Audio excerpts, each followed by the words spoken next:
Capítulo 1. La necesidad de recordar. El 4 de septiembre de 2020 se cumplieron 50 años de la elección de Salvador Allende como presidente. 50 años que parecen un siglo, pues este gobierno se ha perdido en el recuerdo. Lo que está más presente de él es el heroísmo cívico de Allende, pero lo que fueron esos días de fiesta se encuentran en las sombras.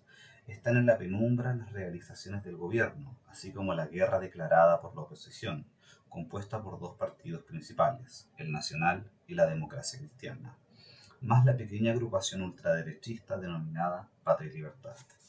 La memoria se impone, es menester recordar, y ello implica analizar las diferentes coyunturas que se sucedieron entre el 4 de septiembre de 1970, día de la elección, hasta el 11 de septiembre de 1973, día del golpe de Estado. Recordar por qué ese gobierno ha marcado la historia del Chile post-golpe, por qué tiene lugar la amnesia. Sin duda, la significativa importancia de Salvador Allende y sus casi 1000 días de gobierno es lo que justifica la práctica de un olvido activo, el rencor hacia su memoria. Al presidente se le recuerda por su discurso de la mañana del 11 y por su suicidio, una forma significativa de olvidar su obra presidencial. Allende no fue solamente un héroe cívico, fue un estadista que puso en práctica la vía chilena al socialismo, un camino hacia adelante, pacífico, democrático y pluralista. Murió por sus ideas y son estas las que hay que recordar, las que se desarrollaron en su gobierno. Capítulo 2. Antecedentes del gobierno de la Unidad Popular.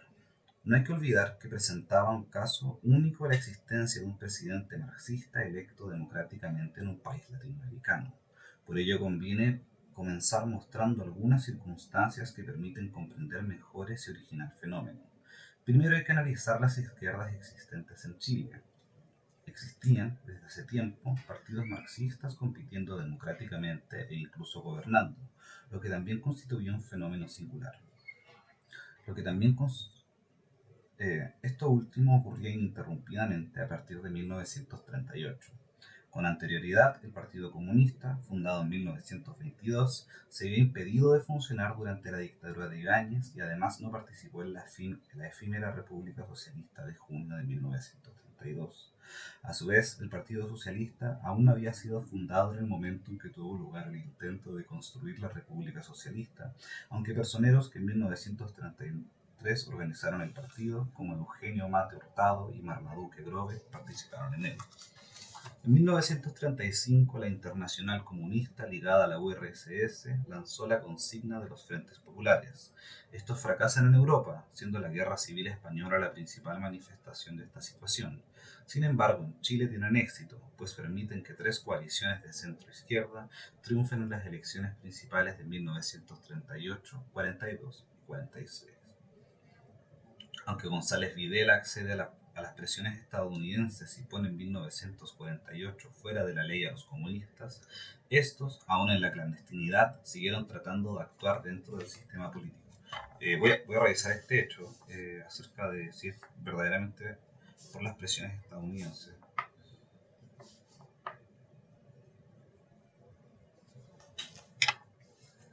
Estos, aún en la clandestinidad, siguieron tratando de actuar dentro del sistema político. Incluso expulsaron del partido a quienes pretendieron eliminar mediante un golpe de fuerza al gobierno represivo en funciones.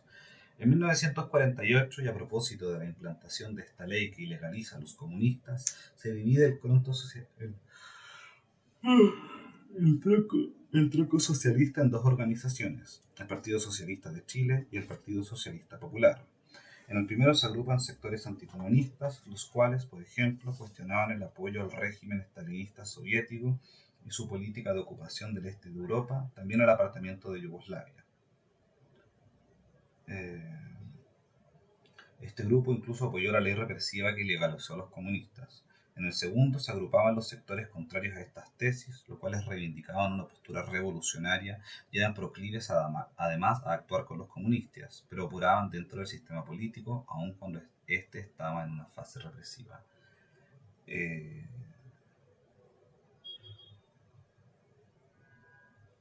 En la década del 50 se produce una serie de situaciones que afectan a la izquierda chilena, las cuales serán desarrolladas brevemente. Mi tema con esta cuestión es que hace afirmaciones muy categóricas y convenientes por lo demás, probablemente según lo que piensa Tomás Mulián, acerca de este tipo de cuestiones. Primero, lo de las presiones estadounidenses de Videla, luego haciendo una decisión muy dicotómica acerca del Partido Socialista, en la cual unos tenían tendencias anticomunistas, lo cual a mí me parece bastante extraño, la verdad. O sea, dice que apoyaban la medida regresiva, lo que a mí claramente tiene el trasfondo que dije antes. Pero no sé, ya estoy entrando reticente al texto, no. Bueno, continúo. Eh, En la década del 50 se producen una serie de situaciones que afectan a la izquierda chilena, las cuales serían desarrolladas brevemente. En primer lugar, el Partido Socialista Popular apoyó en la elección de 1952 al candidato Carlos Ibáñez. Este era un caudillo con una trayectoria fluctuante, pero que en aquel momento propulsaba una plataforma populista. La tesis de la organización era que había que encauzar la energía popular que se manifestaba en el ibañismo. Salvador Allende se opone a ese apoyo, aduciendo que en 1927-1931 condujo un gobierno dictatorial. Por ello se retira del partido en que militaba y se une a la otra organización socialista, cuya orientación modifica. Apoyado por ella, se presenta a la elección presidencial de 1952, obteniendo un porcentaje del 5.5% de los votos, una cifra muy baja para quien pretendía presentar a la verdadera izquierda. Gana Ibáñez con una votación cercana al 45%, lo que representó un verdadero golpe electoral para la derecha, la cual había impulsado la candidatura de un miembro de la familia de Sandri, el empresario Arturo Mate, vinculado con la compañía manufacturera de papeles y cartones, una de las empresas más grandes del país. El Partido Socialista forma parte de la coalición gobernante, aunque su partición en ella es de muy corta duración. Durante los años finales de esta administración se producen una serie de hechos muy importantes que van configurando el panorama político posterior. Los hechos principales se mencionan a continuación. A. En 1956 se forma un pacto de izquierda denominado Frente de Acción Popular, integrado por las dos colectividades socialistas existentes, más los comunistas, aún ilegalizados, y algunas pequeñas organizaciones. Pocos imaginaban que esta coalición duraría hasta 1969 porque los partidos que la integraban tenían diferencias respecto al carácter de la revolución, tema que consideraban crucial. En 1957 se produce la unificación del Partido Socialista, momento en que éste se formula la tesis del Frente de Trabajadores, tesis que implicaba una alianza estrecha de clases, la cual solamente debía abarcar a los llamados partidos obreros. Por ende, se cuestionaba la participación de entidades de centro. No se deseaba reproducir la situación acaecida en la década del 40, la cual finaliza con el gobierno represivo de González Videla. Por ello, el Partido Socialista no quiere ni pensar en ese momento en acuerdos con los partidos intermedios. En 1958 se legaliza el Partido Comunista. Para realizar esa operación política se forma, a finales del gobierno de Ibáñez, el llamado Bloque de Saneamiento Democrático, en el cual participan todos los partidos menos los de la derecha. El Partido Conservador incluso quiere movilizar a la Iglesia Católica para impedir la legalización de los comunistas. Sin embargo, el arzobispo de Santiago, el cardenal José María Castro, decide no involucrarse.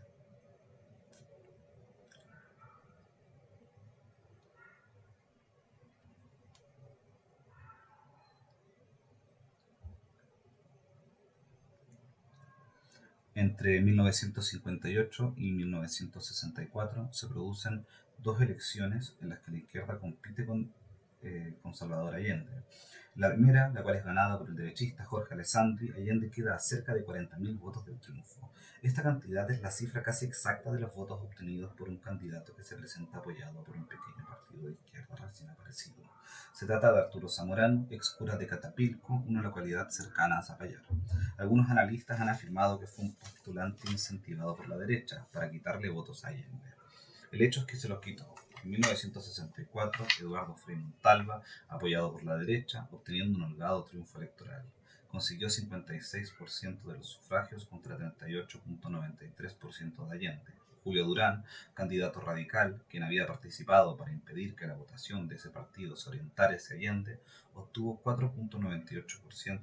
En todo caso, la votación del candidato de la izquierda fue un poco superior a la que obtuvo en 1970, el 36.3%. En esa elección votan 2.530.697 ciudadanos. Allende solamente triunfa en las provincias de Tarapacá, Antofagasta, Atacama, Concepción, Arauco y Magallanes, 6 de 25. Es decir, lo hace en el norte, en la zona del Biobío y en el extremo sur. En todas las otras provincias gana Frei Montalva, incluso en la de Curicó, la que suscitó el pacto defensivo entre la derecha y Frei Montalva. En 1964 gana un candidato y un partido con pretensiones revolucionarias. Por ello es importante referirse a ese gobierno, el cual postula una revolución en libertad, pese al apoyo recibido de conservadores y liberales. Para entender el gobierno de Frei Montalva es necesario caracterizar al Partido Demócrata Cristiano en el momento previo a la elección presidencial. ¿Qué tipo de partido era entonces y qué efectos generaba su accionar en el sistema político? Chile tenía una democracia representativa de carácter presidencial con un sistema de partidos plural y además con pluralidad. Esta última característica significaba que el espectro partidario estaba constituido en uno de sus extremos por dos partidos de derecha, liberal y conservador, y en el otro extremo por dos partidos de izquierda, socialista y comunista.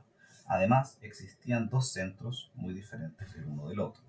Uno de estos centros era el Partido Radical, entonces la primera fuerza del sistema que había participado en la última etapa del gobierno de Jorge Alessandri y que hasta 1964 tenía una alianza con la derecha en la que era subordinado.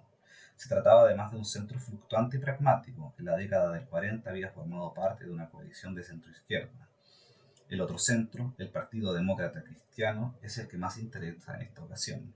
Esto pues de denominarse un centro excéntrico, pues tenía fuertes componentes ideológicos. Esto lo hacía diferente del otro centro del sistema, aún para recibir apoyo de la derecha. ¿Cuál era la ideología de esta organización? La Falange y después la democracia cristiana fueron influidos en el terreno doctrinario. Voy a destacar una cuestión acá. Eran influidas en el terreno doctrinario por el pensamiento francés de la posguerra, especialmente por la obra de un autor profético, Léon Bloy, un acervo crítico del mundo burgués, y por otros dos escritores. Uno de estos autores era Jacques Maritain, filósofo neotomista, quien publicó en 1936 su obra Humanismo Integral. Nota al pie. Jacques Maritain, Humanismo Integral, problemas espirituales y temporales de una nueva cristiandad. En ella plantea la construcción de una nueva cristiandad y rechaza la tesis de la necesaria unidad política de los católicos, enfatizando el pluralismo y criticando además el capitalismo liberal y la modernidad burguesa. El otro autor era Emmanuel Mounier, impulsor de la corriente personalista y fundador de la revista Spirit. Una de sus aportaciones fue profundizar la distinción entre individuo y persona, reivindicando la autonomía de esta última, el control racional y libre y la libre subjetividad. Además, su crítica al capitalismo era aún más vigorosa que la de Maritain. Basándose en esos autores, los ideólogos demócratas cristianos intentaron elaborar una teoría de la historia, definieron su identidad política enfrentando la concepción liberal que propugnaba un capitalismo de mercado y la concepción socialista que pregonaba el colectivismo. La democracia cristiana chilena postulaba a su vez el comunitarismo. Con ello quieren decir ni propiedad estatal de los medios de producción ni tampoco propiedad privada generalizada. En vez de estas dos, propiedad comunitaria, que debería ser un sistema que permitiera la participación de los trabajadores en la gestación de las empresas. Con esta tesis, los socialcristianos buscaron primero distanciarse de los otros enfoques para después plantearse sus propias tesis respecto al pensamiento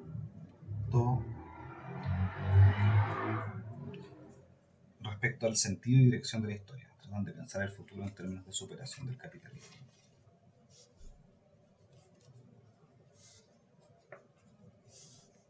Estoy destacando ciertas cosas.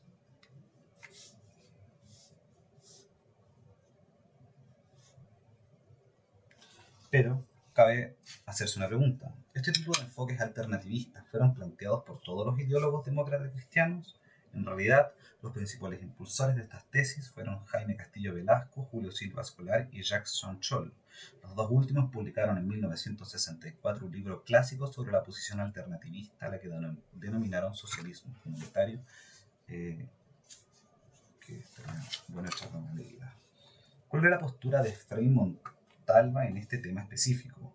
Este utiliza en muy pocas ocasiones el término analizado. Además, es considerado más un modernizador que un alternativista.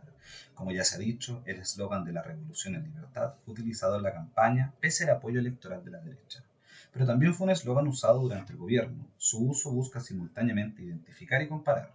Se trata de identificar el gobierno de Frei Montalva como una revolución, pero una frente a otra, la que propiciaba a la izquierda. El eslogan, utilizado, indica por contraste a esta última como una revolución sin libertad. La frase indica también que la libertad se considera el elemento decisivo, mucho más que cualquier otra caracterización. Ello, de algún modo, minimiza el término revolución que forma parte del eslogan. No veo por qué, como quieran. Sin embargo, no se puede pasar por alto que el gobierno de Frei Montalva, tan criticado desde la derecha y desde la izquierda, puso en ejecución un programa de cambios que se puede caracterizar como un reformismo orgánico y sistemático. Por esa condición influyó en lo que sería posteriormente la Unidad Popular, empezando por el programa que ésta plantearía la elección presidencial. Yo creo que orgánico es una palabra que tiende a ocultar un poco lo que verdaderamente se refiere a Mulián, que para mí es una reforma, un reformismo estructural, ¿verdad? Esa es una palabra que le hace justicia a lo que verdaderamente pretende decir, o no decir, pero está obligado a decir. Mulián culiao. Es importante analizar las realizaciones del gobierno de Frei Montalva. Este análisis se concentrará en la política de cambios, pues realiza transformaciones que afectan con diversa intensidad a diferentes sectores de la sociedad. Ellos son el agro, la propiedad de las minas de cobre, la educación primaria y el mundo poblacional.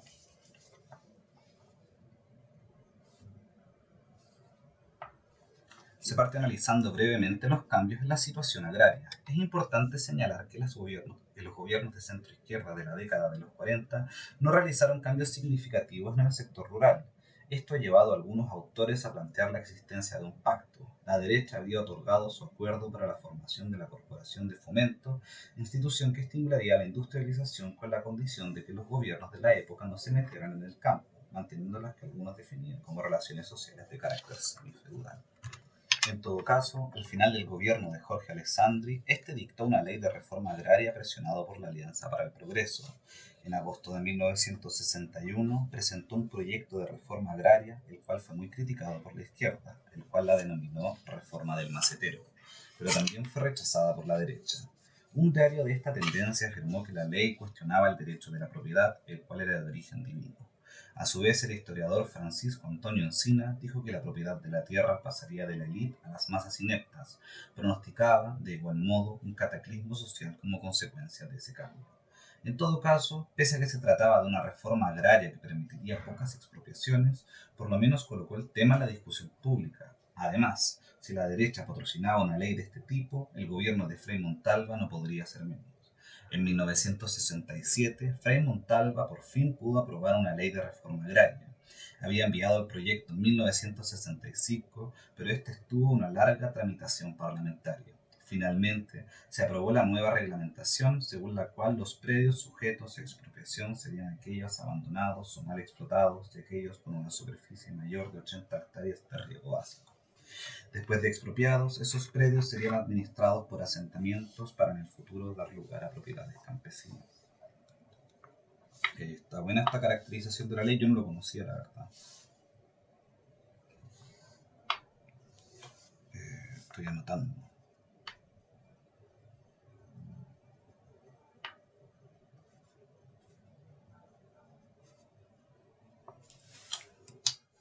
Dice, el principal eslogan de la política de reforma agraria fue la tierra para el que la trabaja, pero la reforma agraria no constituyó la única impulsada en el campo por Frei Montalva.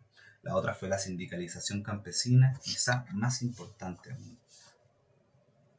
Anotar. ¿Por qué esta alta significación? La razón principal es que afectaba a la totalidad de los fondos o haciendas, no solamente a los expropiables.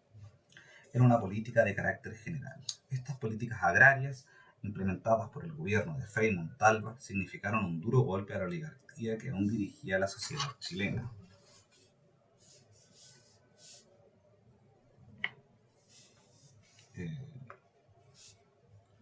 La segunda realización, la política cuprífera del gobierno de Frei Montalva, hay que situarla primero en su contexto.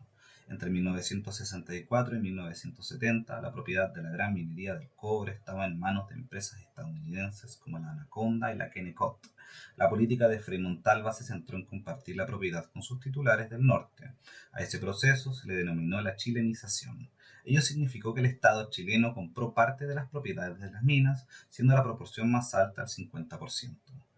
Esa medida fue muy criticada por la izquierda, la cual le parecía que representaba un buen negocio para los dueños estadounidenses de las minas.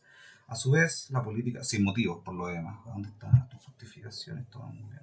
A su vez, la política educacional estuvo centrada en la prolongación de la enseñanza primaria obligatoria.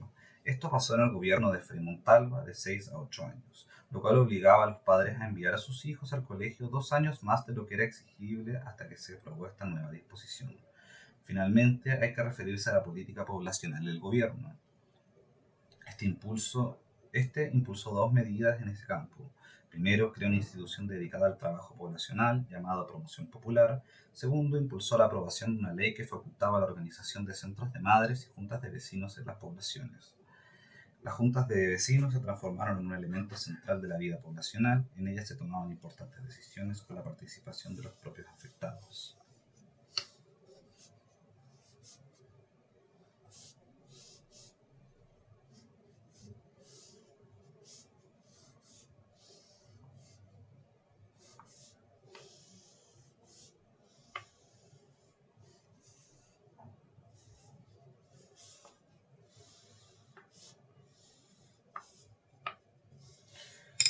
Al final del gobierno de Frei Montalva tiene lugar el motín militar llamado Tacnazo. En 1969 el general Viox es llamado a Santiago desde Antofagasta por el comandante en jefe del ejército.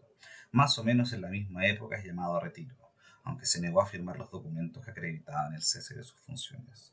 Trata de hablar con el presidente, pero este se niega a recibirlo. Por ello el militar le envía una carta argumentando la necesidad de mejorar los salarios de la oficialidad. Llegando a Santiago se apodera del regimiento Tacna, procedimiento a quitarle, me imagino que lo que quiere decir es procediendo, estaba un poco confundido, procediendo a quitarle el mando al oficial a cargo. Según algunos autores, afirman que estuvo acompañado de oficiales de la Fuerza Aérea.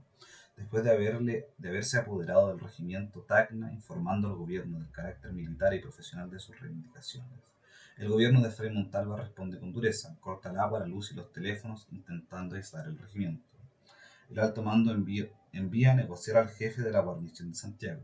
Las principales peticiones de Viox son aceptadas. Ellas eran el alza de los salarios de los militares en un plazo convenido y la renuncia del comandante en jefe del ejército y del Ministerio de Defensa, del ministro. El general insurrecto obliga al gobierno a doblegarse, forzando la renuncia de dos importantes personeros. Este gesto militar no fue muy tomado en cuenta en la época, ello quizás porque el acto del general Viox fue rechazado por casi todos los partidos, los rectores de universidades, los presidentes de las dos cámaras, los magistrados de la Corte Suprema. El Partido Comunista fue muy enfático en su rechazo e incluso organizó una concentración en la Plaza Santa Lucía. El 19 de mayo de 1969, el Partido Demócrata Cristiano se dividió. Se retiraron algunos parlamentarios, parte significativa de la juventud e importantes dirigentes campesinos. Los dirigía Rodrigo Ambrosio, junto con los senadores Alberto Jerez y Rafael Agustín Gumucio, sobre todos los cuales fundan el MAPU. Esta organización se incorpora en forma inmediata a la alianza denominada Unidad Popular. Me di cuenta que la manera en que estaba grabando antes no favorecía mucho el sonido de la voz, pero voy a grabar no del principio, que me da paja, del capítulo 3, que es donde queda. Dice: la Unidad Popular, de la elección de 1970 al gobierno y del gobierno al golpe. El contexto internacional. El gobierno de la Unidad Popular tuvo lugar en el marco de la Guerra Fría. Conviene recordar que se llamó de esa forma al periodo que se abre al término de la Segunda Guerra Mundial y en especial a aquel periodo que tiene lugar cuando Estados Unidos y la Unión Soviética ya disponen de un arsenal nuclear, esta última a partir de 1949. Es un café con leche de coco, está buenísimo. Es importante señalar que el acontecimiento que se analiza ocurrió bastante tiempo después que Nikita Khrushchev denunciara en 1956 el fenómeno del estalinismo. También ocurre años después que Fidel Castro y sus hombres se instalaran en el poder, incluso muchos años después de que en 1961 fracasara la invasión de Playa Girón apoyada por el gobierno de Kennedy. En todo caso, Allende es electo cuando en Estados Unidos se ha instalado en el gobierno Richard Nixon, quien decide hacer reventar la economía chilena, aunque poco después el que realmente revienta es él a causa del Watergate. No sé si lo explica después, pero esto es verdad. Nixon tiene esta frase famosa de "We have to make the economy scream", con respecto a cuando gana la elección Allende. Incluso la idea era que no hacer que asumiera, entiendo yo, no permitir que asumiera. Continúa. Dice, en la Unión Soviética, gobernada desde 1964, Leonid Brezhnev, sucesor de Nikita Khrushchev, quien paraliza los intentos de reforma emprendidos por el primero. También Allende es electo cuando en Portugal aún gobierna Marcelo Caetano, pues la caída de esta dictadura se produce en 1974, cuando en Chile estaba instalado el gobierno represivo de Pinochet. Se instala la administración de Allende poco después que en Francia, en plena administración de Charles de Gaulle, tengan lugar algunas protestas estudiantiles de mayo del 68, las cuales también se producen en Alemania y también las menos conocidas del País Vasco, como lo señala en su libro Elizabeth Anza Goicoechea. Cita al pie el libro. Además, en España un poco después, en 1970, se desarrolla el proceso de Burgos, donde son condenados a muerte algunos militantes de la ETA. A su vez, en América Latina tienen lugar algunos acontecimientos contrapuestos. En Brasil y Argentina llegaban al poder dictaduras en 1964 y 1966 de tendencias derechistas en el primer país y de tendencias también derechistas, pero sobre todo antiperonistas en el segundo. También en América Latina, en 1967, había sido asesinado Ernesto Che Guevara en el marco de la fracasada experiencia guerrillera de Ñancahuasi en Bolivia. Allende, en ese momento parlamentario, ayudó a volver a Cuba a 3 sobrevivientes de la guerrilla del Che, acompañándolos en parte de su trayectoria. También desde 1968 gobernaban en Perú militares revolucionarios con Velasco Alvarado a la cabeza. Ellos habían puesto en práctica medidas progresistas, entre ellas la reforma agraria. Las posiciones de estos militares tuvieron influencia en Chile, donde eran frecuentemente analizados por la revista de izquierda Chile Hoy, dirigida por Marta Harlinger y José Cayuela.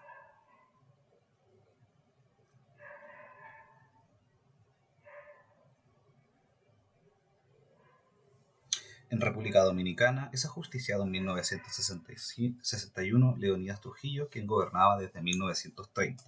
El episodio que exasperó al grupo que realizaba el atentado fue el asesinato de las hermanas Mirabal, llamadas las Mariposas, opositoras vinculadas con importantes familias de provincia.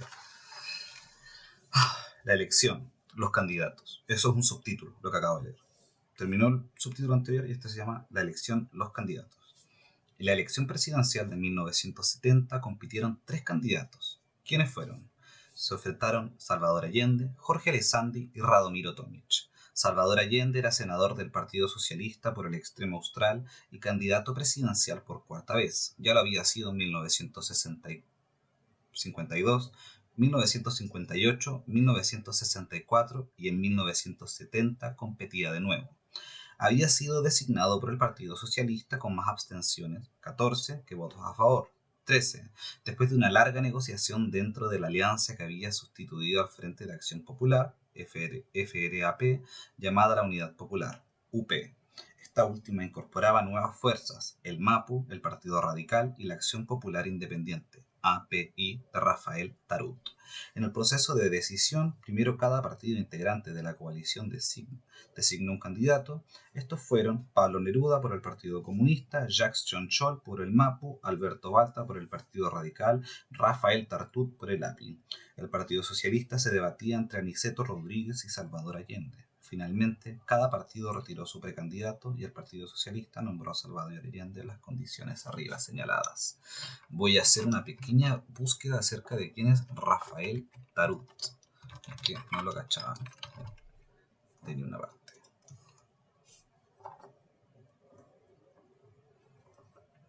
Rafael Tarut fue un abogado y político socialista chileno de ascendencia palestina,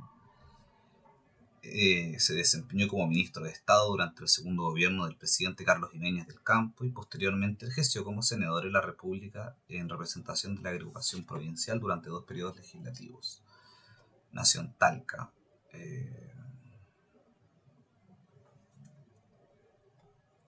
Eso. Después del golpe se fue exiliado a Suiza y España y fueron los primeros dirigentes políticos a los que se le permitió regresar al país. Y en 1987 fundó junto a Ricardo Lagos y Jorge Schwarzenson el Partido por la Democracia, el PPD. Fue un amante de la literatura y de las artes en general, escribió versos que fueron publicados en el Peneca y participó en la compañía teatral de Alejandro Flores. El Peneca fue, como indicaba su subtítulo original, un semanario ilustrado para niños. Falleció en Santiago el 2009 a los 91 años. Nació en 1918. También fue senador en el 65. Bueno, hartas cositas hizo Rafael Tarut. Continúo. Dice, Jorge Alessandri era miembro de una importante familia política, la cual había proporcionado casi todos los candidatos de la derecha. A continuación se señala el registro. Arturo Alessandri fue presidente en 2 oportunidades, en 1920 y 1932. El hijo del anterior, Fernando, fue candidato en una oportunidad. 1946. Arturo Mate, casado con una hija del León, también lo fue en una oportunidad, en 1952. A su vez, Jorge Alessandri, otro hijo del líder, fue candidato en la elección de 1958. En su vida política, Alessandri había sido ministro de Hacienda de Gabriel González Videla entre 1948 y 1950 y senador por Santiago, ocasión en que sacó la segunda mayoría después de Eduardo Frei. Además, era empresario, ocupando el cargo de gerente de la compañía manufacturera de papeles y cartones, en ese entonces la más grande empresa chilena. También había sido dirigente empresarial, pero lo más importante es que había sido presidente del país entre 1958 y 1964. Otro candidato era Radomiro Tomic, demócrata cristiano, ubicado en el ala izquierda de su partido. Era un brillante orador, había sido parlamentario y luego embajador de Chile en Estados Unidos durante el gobierno de Frei Montalva. Su discurso rechazando la promulgación de la mal llamada Ley de Defensa de la Democracia es considerado un dechado de elocuencia. Su programa para la elección de 1970 se denominaba de la unidad del pueblo y era muy semejante al sustentado por la Unidad Popular. Estos eran los candidatos para una elección a todas luces decisivo. Voy a buscar al tiro. Discurso de Radomiro Tomic.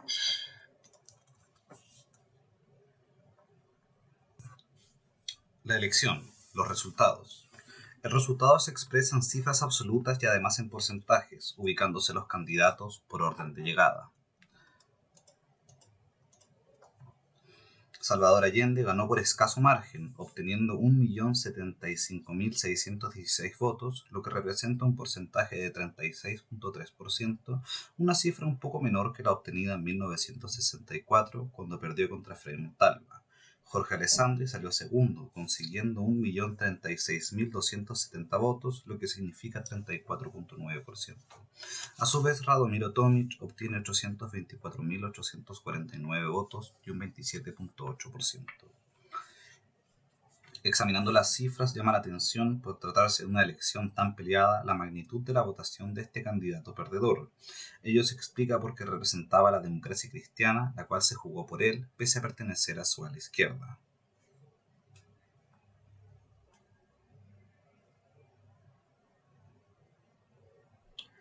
Allende gana en 11 provincias, perdiendo por poco en Santiago, ganando por poco en Valparaíso e imponiéndose por amplia diferencia en Concepción, Arauco, en el Norte Grande, Norte Chico y Magallanes. Los peores resultados los obtuvo en las provincias del sur, con excepción de Magallanes, siendo Cautín la que presenta el porcentaje más bajo. La alta votación en la zona norte y en Magallanes es una constante en la trayectoria electoral de Salvador Allende. En la zona norte quizás esa pauta se explique como la continuación de la tradición pampina del periodo del auge salitrero. No hay que olvidar que en 1907 se produce en Iquique una de las más bárbaras matanzas del historial represivo chileno. Además, allí funda Recabarren en el Partido Obrero Socialista en 1912. También Allende fue senador por esta zona entre 1953 y 1961. A su vez, la situación de Punta Arenas es posible que se deba a una combinación de efectos. Esta enumeración, así como la anterior, es por supuesto tentativa. Entre los factores puede señalarse la desazón de la región por el aislamiento con respecto al centro político, los efectos de la economía ovina con obreros de las estancias y empleados encargados de la comercialización de la lana dotados de algunas características específicas, distintas del resto del país, y por último del hecho de que Allende fue senador por la zona en dos ocasiones, la primera de 1945 a 1953 y última desde 1969 hasta que asume como presidente. Los episodios entre el 4 de septiembre y el 4 de noviembre de 1970. Un somero análisis de la votación muestra un ajustado triunfo del candidato de la coalición de centroizquierda. ¿Cuál fue la actitud de la derecha después de esta estrecha derrota? Primero, pretendió impedir por las vías legales la asunción de Salvador Allende. Para ello, llevó esa legalidad hacia formas extremas. Después de algunos días le propuso al Partido Demócrata Cristiano la siguiente estrategia. Primero, ese partido debía votar por Alessandri en el Congreso Pleno. Luego, el recién electo ocuparía la presidencia solo por unos días, después de lo cual renunciaría por motivos de salud. En esas condiciones, Frei Montalva podría ser de nuevo candidato, pues Alessandri había sido ya presidente. Para ello, contaría con el apoyo de la derecha, saliendo presumiblemente electo. Pero el Partido Demócrata Cristiano, casi sin estudio, rechazó esa rebuscada maniobra. Comenzaron entonces las negociaciones de Salvador Allende y la Unidad Popular con el Partido Demócrata Cristiano. El objetivo era conseguir el apoyo de este último en el Congreso Pleno, pues la Constitución de 1925 lo facultaba para decidir entre las dos primeras mayorías.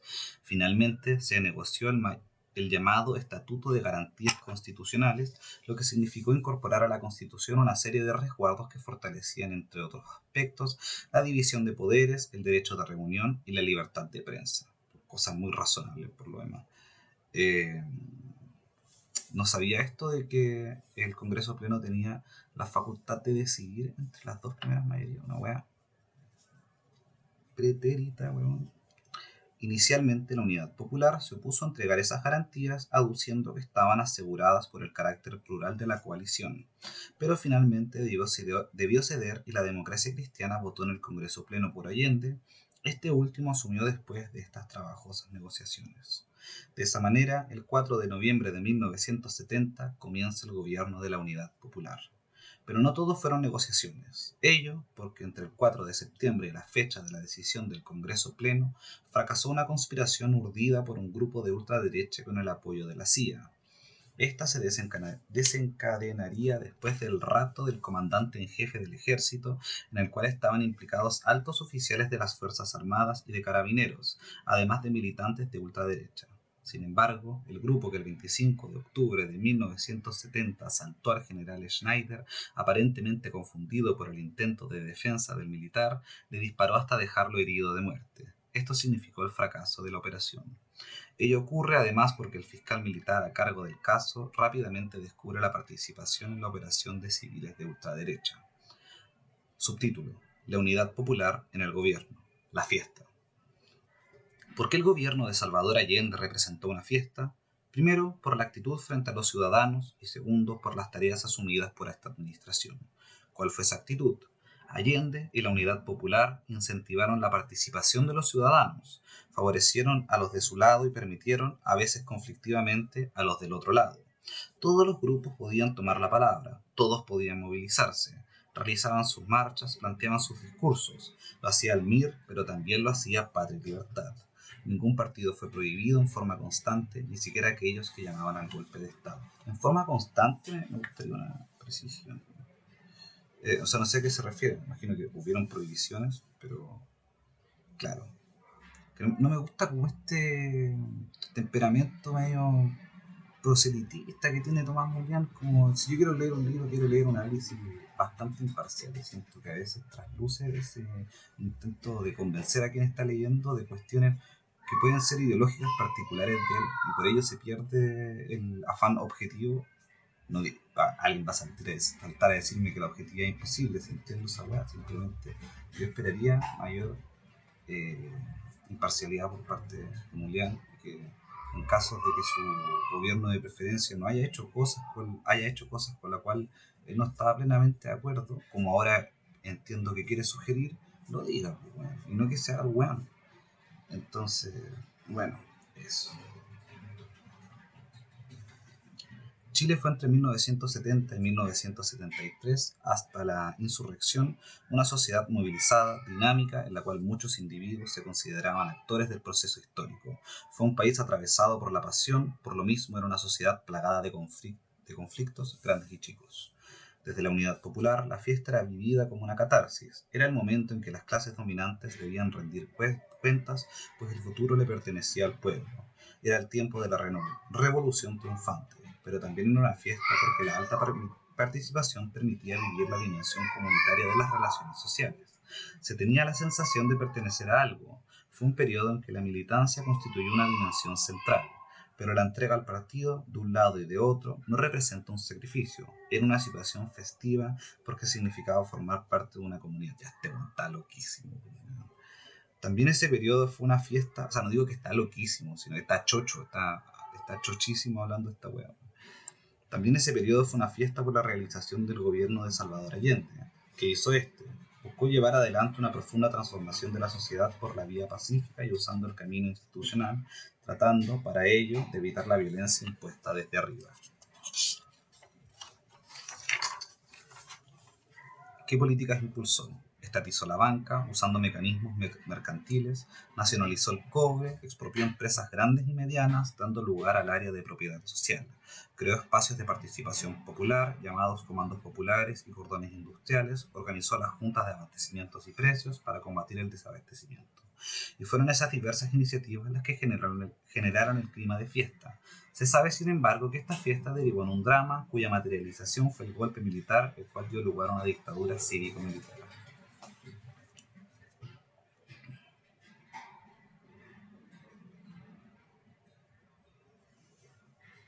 Voy a continuar leyendo donde recuerdo haberme quedado, más o menos. Es un subtítulo que dice la unidad popular en el gobierno, de las movilizaciones a la guerra total. La oposición al gobierno de Salvador Allende empezó siendo diferenciada. Una postura era la de Patria y Libertad, otra la del Partido Nacional, otra la de la democracia cristiana. Avanzando en tiempo, las posiciones del Partido Nacional y del Partido Demócrata Cristiano empezaron a unificarse, pese a todos los intentos de los sectores moderados de la Unidad Popular, con Allende y el Partido Comunista a la cabeza, por diferenciarlas. Para las elecciones claves de marzo de 1973, ambos partidos, agrupados en la Confederación Democrática, CODE, compiten contra la Unidad Popular, pero lo más importante en el terreno de la batalla, sobre todo para una mirada post facto, ocurre el 29 de junio de 1973. En ese momento tiene lugar un alzamiento militar conocido como Tanquetazo, el cual fracasa en su intención de derribar a Allende. En todo caso, el incidente muestra, pese a su fracaso, que había militares que querían entrar en acción, lo que significaba que la pelota del partido ya empezaba a estar en el campo de los militares.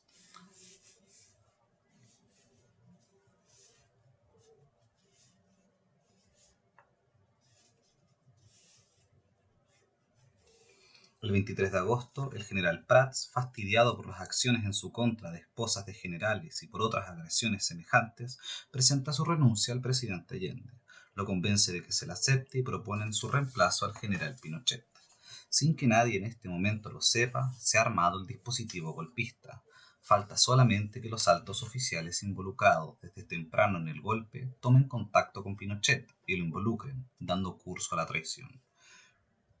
La guerra total estaba hacía rato desencadenada, faltaba solamente el zarpazo final. De los diferentes momentos de la lucha política que transcurre entre la elección de septiembre de 1970 y el golpe militar del 11 de septiembre de 1973, cabe señalar aquellos que se pudieron abarcar sin una investigación detenida, señalarlos con el fin de elaborar una cronología de los episodios que marcan la Unidad Popular. Subtítulo: La creación de la Editora Nacional Quimantú.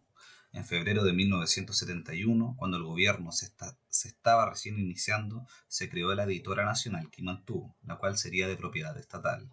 Antes había pertenecido a la empresa Zig-Zag y era una de las más importantes del país. Esta nueva empresa estatal publicó libros y especialmente mini libros. Además creó numerosas revistas. Entre estas últimas, las principales fueron Mayoría, revista política, y La Quinta Rueda, revista cultural. Entre los minilibros editó a muchos clásicos de la literatura universal y también de la chilena. Entre los autores internacionales se publica desde Mark Twain a Guy de Maupassant, Gustave Flaubert o Albert Camus. Entre los nacionales a todos los premios nacionales o a otros escritores reconocidos por la crítica, como Baldomero Lillo, Federico Gana o los cuentos policiales de Ramón Calvo, seudónimo literario de Alberto Edwards. Lo más interesante es que estas publicaciones se vendían en librerías, pero también en los kioscos de diario. Por tanto, el libro ocupaba la calle. La editora nacional Quimantú publicó la historia de la Revolución Rusa de León Trotsky, lo cual dio lugar a una discusión respecto a la publicación del libro entre dos dirigentes de la editorial, uno vinculado al Partido Comunista y el otro al Partido Socialista. La disputa señalada era un reflejo de los tiempos que corrían. Ya Stalin había fallecido y en 1956 Nikita Khrushchev había desmontado el mito que lo había convertido en héroe soviético. Pero, pese a eso, en algunos sectores se seguía denostando a León Trotsky sin acordarse siquiera que había sido asesinado por orden del dictador. Finalmente, el libro se publicó pese a la objeción de algunos y resultó un éxito de ventas. Triunfó la racionalidad frente al dogmatismo. La elección municipal de abril de 1971 y sus efectos. Eso fue un subtítulo.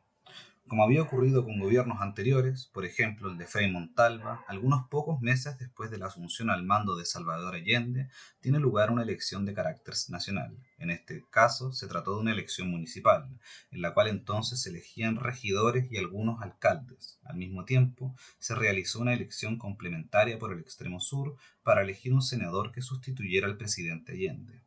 En esa elección complementaria, el candidato socialista obtuvo 52.51% de los votos, mientras que su adversario demócrata cristiano consiguió 33.75%. Una paliza electoral de la Unidad Popular en la circunscripción donde había sido senador Salvador Allende en su último mandato parlamentario.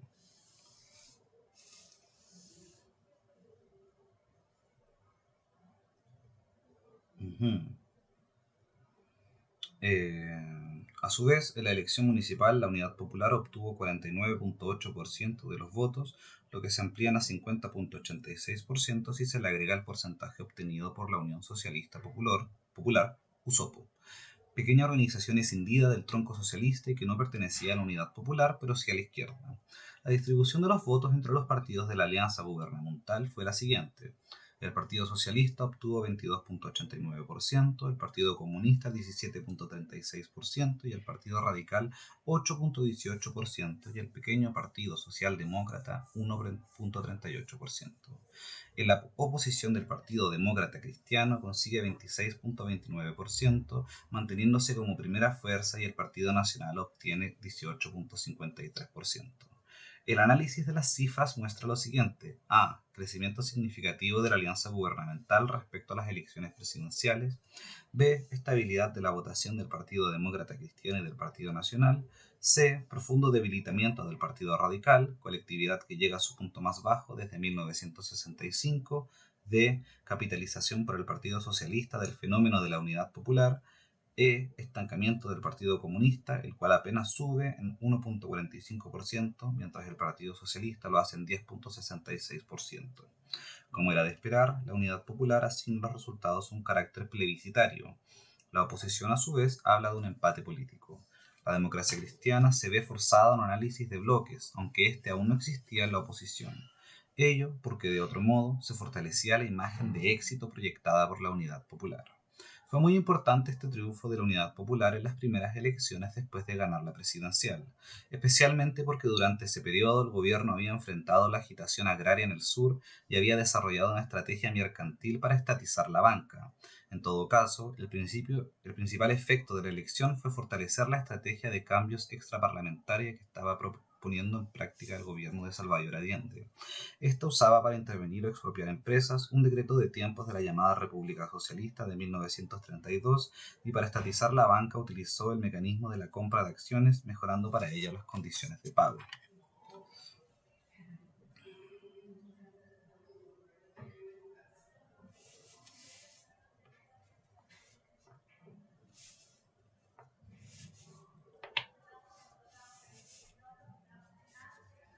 En el fondo es bastante sólido el argumento de Mulián.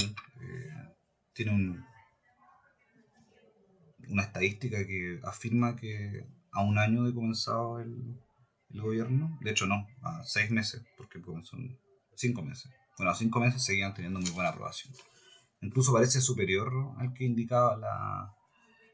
no, en realidad no, iba a decir superior al de las presidenciales, pero considerando que el plan de gobierno de Radomiro Tomic era muy próximo al de la Unidad Popular, podríamos sumar los votos y decir que efectivamente había disminuido un poco incluso, si fuéramos a sumar los votos. Aunque no, porque igual la democracia cristiana tiene sus propios candidatos en las municipales. Pero iban bien 5 meses después de empezar. La coalición gobernante vio esta elección como un importante triunfo que, como se ha dicho, ratificaba la estrategia seguida, especialmente el decreto que le permitía intervenir empresas. Subtítulo: Dos grandes discursos de Allende, el 1 de mayo y el 21 de mayo de 1971. Estas alocuciones se realizan a 5 meses de la asunción del gobierno. Por ello, se le consideran dos de los más importantes discursos de Allende durante su mandato. En el primero, el cual tiene lugar el 1 de mayo, Allende se hace eco de las críticas demócratas cristianas a las que entonces denominaron el sectarismo de la Unidad Popular. Esa organización estaba molesta, entre otros aspectos, porque la Unidad Popular no había tomado en consideración algunas políticas realizadas en el gobierno anterior. Por ejemplo, había propiciado la nacionalización del cobre sin considerar como un avance la política de la llamada chilenización. Lo importante es que Allende sale al paso del malestar demócrata cristiano, pero sin alterar por ello su política frente al cobre. ¿Qué significa salir al paso sin virar el timón? No. Dijo algo, eso es lo que quiere decir Mulián. Bueno, el segundo discurso de esta época tiene lugar el 21 de mayo de 1971. En esta locución, la cual ocurre durante su primer mensaje en el Parlamento, Allende define lo que denomina la revolución con empanadas y vino tinto, la característica como un intento de avanzar hacia el socialismo por la vía pacífica e institucional, señalando también su originalidad en el escenario mundial. Afirma que se avanzaría hacia una sociedad democrática y pluralista con una variedad de empresas, entre ellas las privadas, las mixtas y las públicas. Sería además una sociedad participativa con instituciones creadas desde la base donde los trabajadores participarían en la gestión de las empresas. Esto es similar a lo que plantean los demócratas cristianos, entiendo yo. Un reformismo avanzado se podría decir, un socialismo, dice Allende, pero distinto de aquellos existentes en el mundo, sea en la Unión Soviética o China o también Cuba, de la cual Allende se sentía tan cercano. Puede decirse sin exagerar que Allende procede con la misma convicción democrática de Rosa Luxemburgo. Para él, como para ella, la libertad era de todos o no era de nadie. Actuaba como si se inspirara en la Revolución Rusa, el gran libro de esa teórica marxista. Pero las convicciones del presidente provenían más que de eruditas lecturas de su gran experiencia como militante y dirigente, como analista de las prácticas revolucionarias a nivel mundial, que él conocía a través de viajes, de conversaciones, más que del conocimiento teórico. La fuente mi culo igual, pero continuemos. Subtítulo: La entrevista de Allende con Regis Debray, junio de 1971. A principios de junio de 1971, es decir, 7 meses después de iniciar el gobierno, tiene lugar una entrevista entre Regis Debray y el presidente Allende. ¿Quién era este personaje? Era un escritor francés quien había intentado participar de la guerrilla de Ernesto Che Guevara, siendo apresado cuando, después de haber sido rechazada su participación, intentaba salir del lugar. Esto le significó estar preso en Bolivia varios años. Además, había publicado un texto denominado La Revolución en la Revolución, y se le consideraba cercano a la Revolución Cubana. Nota al pie: La Habana, Casa de las Américas, el libro de este loco. La entrevista comienza con una irónica pregunta de Debray a Allende: ¿qué pasa con un presidente socialista cuando llega al poder? Allende responde que sigue siendo tan socialista como antes. Durante toda la entrevista, el presidente defiende la llamada vía chilena y afirma que está dispuesto a realizar el programa ofrecido al pueblo. Señala también que cada sociedad tiene su propia realidad. Según Allende, una larga trayectoria de esfuerzos le permitía a Chile intentar llegar al socialismo por la vía pacífica. Esto me recuerda a cuando Jorge Edwards va en misión diplomática a Cuba y dice esto, como esto está bien para los cubanos, no así para Chile. Creo que Chile merece y más que nada debe continuar otras vías. Eso es lo que plantea. Sigue después, en ningún caso Allende se deja arrastrar a un cuestionamiento del modelo chileno. En un momento afirma con convicción, para nosotros vale mucho más hacer que decir. Al oír esas palabras, el entrevistado decide hacer solo una pregunta más. Debray publica la mencionada entrevista a comienzos de 1971 en un libro titulado Conversación con Allende. ¿Logrará Chile implantar el socialismo? Nota al pie el libro. Al comienzo, el autor, aparentemente convencido por la tesis del presidente, dice lo siguiente: a los aficionados a las epopeyas les ruego ir a tomar sus vacaciones a otra parte. La ilusión lírica no tiene cabida en Chile. En un continente donde cualquier coronel hace 3 discursos por día sobre la revolución nacional, los chilenos deben contentarse con un gobierno que se llama modestamente popular. La importancia de la entrevista tiene que ver con los personajes, en ese entonces el entrevistador con el aura de un escritor cercano a Cuba y además preso en Bolivia por sus ideas, pero sobre todo tiene relación con la fuerza con que Allende defiende sus posiciones sin vacilar pese a las ironías que en los primeros momentos despliega el entrevistador. Continúa un subtítulo que dice El asesinato de Edmundo Pérez Sujovic. El 8 de junio de 1971, una agrupación denominada Vanguardia Organizada del Pueblo, BOP, asesinó a Edmundo Pérez Sujovic. Este era empresario político, militante del Partido Demócrata Cristiano y amigo personal del presidente Frei Montalva. Durante su gobierno, este último lo nombró ministro de Obras Públicas y posteriormente ministro del Interior. Se le acusa de ser responsable de 2 matanzas, una ocurrida en la ciudad minera de El Salvador y la otra en Puerto Montt, en un lugar denominado Pampa Irigoyen.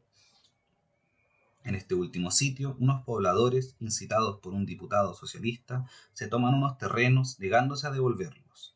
Aunque se dice que la autoridad provincial no consultó a Santiago, la izquierda culpó al ministro del Interior por la matanza que se produjo. En todo caso, el argumento del BOP para ultimar a Pérez Sujovic fue doble. Por una parte se le responsabiliza por la matanza de Pampa Irigoyen, pero al mismo tiempo afirma que el propósito principal de su acto era impedir cualquier posibilidad de entendimiento entre la unidad popular y la democracia cristiana. Esta posibilidad era vista por el BOP como un giro al centro que apartaría al gobierno de la línea revolucionaria. La verdad que este asesinato dificultó aún más las difíciles relaciones entre el gobierno y el Partido Demócrata Cristiano. El presidente Allende insistió en su momento en la idea de la participación de agentes de la CIA en este asesinato. La verdad es que los datos desclasificados sobre la intervención de Estados Unidos en la política chilena en el periodo de Salvador Allende hacen plausible esa posibilidad. En todo caso, 3 militantes de la BOP murieron en enfrentamientos con la policía. Otro militante del mismo movimiento entró al cuartel central de investigaciones con un cinturón de explosivos, los cuales hizo estallar, muriendo él y 2 detectives. Este asesinato, sin embargo, no selló para siempre la posibilidad de llegar a acuerdos con la democracia cristiana. En un primer momento, las acusaciones de este partido al gobierno favorecieron acercamientos con la derecha, los cuales se materializan en el apoyo de la derecha a un candidato demócrata cristiano en una elección complementaria por Valparaíso, pero en el fracaso de las conversaciones posteriores entre la Unidad Popular y la democracia cristiana. Tienen más importancia otros asuntos, entre ellos las luchas internas en el Partido Social Cristiano o las reticencias de la dirección del Partido Socialista. Ahora viene un subtítulo que dice La doble ruptura, quiebre de la democracia cristiana y quiebre del MAPU, octubre de 1971. En octubre de 1971, a punto de cumplirse un año de gobierno, se producen los procesos de ruptura que dan lugar al surgimiento de la izquierda cristiana.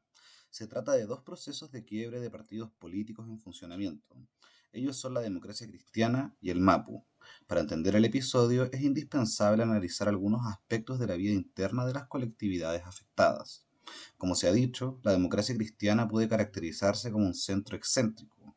Ello porque durante su trayectoria, iniciada en 1938, cuando se retira del Partido Conservador, planteó la tesis de que era necesario sustituir el capitalismo, sea por el comunitarismo, sea por el socialismo comunitario.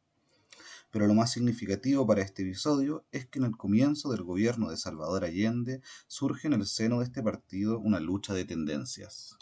Ella tiene lugar entre un sector que estaba dispuesto, según las circunstancias, a entenderse con la izquierda o con la derecha y otro sector que rechazaba cualquier entendimiento con la derecha. Este último grupo se alarma por la elección complementaria por Valparaíso, en la cual el Partido Nacional apoya al candidato socialcristiano. Como finalmente triunfa en el partido la actitud más pragmática, un grupo encabezado por Bosco Parra, Pedro Felipe Ramírez y Luis Mayra se retira del partido.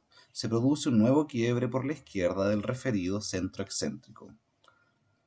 Como se ha dicho, el primero tuvo lugar el 19 de mayo de 1969, siendo encabezada, como se señaló con anterioridad, por Rodrigo Ambrosio, Alberto Jerez y Rafael Agustín Gumucio. En esa ocasión se crea el MAPU. En esta oportunidad, al quebrarse la democracia cristiana, también es afectada la organización recién mencionada. ¿Qué tipo de partido era este? Lo más importante es que intentaba ser una fuerza marxista inspirada, especialmente por parte de Rodrigo Ambrosio, en las tesis de Louis Althusser. Este filósofo francés criticaba los planteamientos humanistas del Marx joven, sosteniendo que el marxismo era sin duda un humanismo práctico, pero estaba muy lejos de ser un humanismo teórico. Pero lo más importante es que Althusser formulaba una tesis crítica del determinismo económico, pero para ello distingue entre la contradicción determinante, la cual siempre sería el factor económico, y la contradicción dominante, la cual en muchas ocasiones no lo era. Esto último ocurría porque podía ser sustituida por algún factor social o cultural. El uso de las categorías señaladas les permite a los militantes del MAPU formular un marxismo más abierto que el postulado por los sectores más ortodoxos. Por lo menos eso era lo que pretendían. Pero lo más importante para efectos de esta doble división es que existía en el MAPU un sector que se negaba a considerarse marxista, prefiriendo ser cristianos de izquierda. En el momento del quiebre recién indicado de la democracia cristiana, ocurrido en 1971, aquel grupo al interior del MAPU decide a su vez retirarse de este partido, vinculándose con el primero para formar una nueva organización, la cual se llamó Izquierda Cristiana. Lo más interesante es que esta colectividad termina situándose en el ala izquierda de la Unidad Popular, desde donde se suma a las tesis de avanzar sin transar, las posturas más radicalizadas de la coalición. Como consecuencia de este doble proceso de ruptura, la democracia cristiana queda sin ala izquierda y el MAPU sin cristianos. ¿Por qué este último partido tenía la obsesión de ser una colectividad marxista? Uno de sus principales dirigentes, Rodrigo Ambrosio, afirmaba que el ser marxista significaba colocarse a la vanguardia de la coalición gobernante, pues sus partidos principales lo eran. Según esta postura, el MAPU no deseaba ser, como era el Partido Radical, una excepción a la regla. Prefería ser, como decía Ambrosio, cabeza y no cola de ratón. Por eso mismo el retiro de los sectores cristianos quizás presentó un alivio para la dirección. En adelanto se podía ser marxista sin que un poderoso grupo interno se opusiera. Subtítulo: La visita de Fidel Castro. En noviembre de 1971 llega al aeropuerto de Pudahuel el comandante Fidel Castro, acompañado de ministros de su gobierno y de personalidades políticas. En ese momento era el líder máximo de la revolución por su cargo de presidente del Consejo de Estado. Hay que recordar que en 1961, luego del intento de invasión contrarrevolucionaria de Bahía Cochinos, la dirigencia cubana determinó que el proceso pasaba de la etapa democrática popular a la socialista. El dirigente cubano recorre Chile de norte a sur, parte en Antofagasta, visita el mineral de Chuquicamata y termina en Puerto Montt y Punta Arenas. Llega a Concepción, donde también recorre la usina de Huachipato, participa de una concentración en el Estadio Santa Laura y termina su periplo con otra en el Estadio Nacional. Lo más interesante es que durante su permanencia de 24 días en el territorio nacional, siempre se manifestó a favor de la vía chilena al socialismo.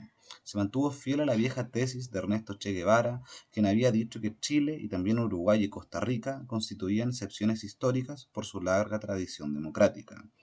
No tendrían como el resto de los países, que reproducir el modelo cubano, un viaje largo que tensionó a la sociedad chilena, polarizándolo aún más de lo que ya estaba. Ello porque la oposición de centro-derecha, la cual ya estaba tomando fuerza, buscó mostrar que Castro actuaba como si fuera el verdadero dirigente del proceso chileno, otra excepción del carácter pasional que había adoptado la lucha política, pues en realidad se constituyó en un activo propagandístico del modelo chileno. Nunca tomé el tono, dice. Otra expresión del carácter pasional que había adoptado la lucha política, pues en realidad se constituyó en un activo propagandista del modelo chileno propiciado por él. Ok. Eh,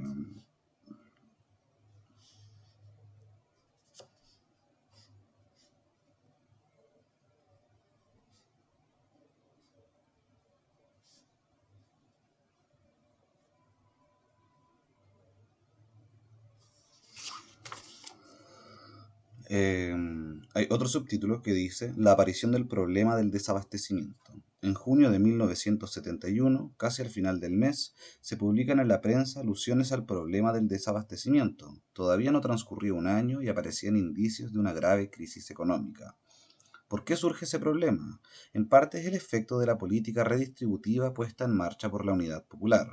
Ella elevó la capacidad de la compra de la población en circunstancias que los problemas del comercio exterior dificultaban el acceso a dólares y, por tanto, afectaba la capacidad de importar insumos para fabricar bienes o importar productos que no se fabricaban en Chile, para de ese modo sostener una oferta adecuada.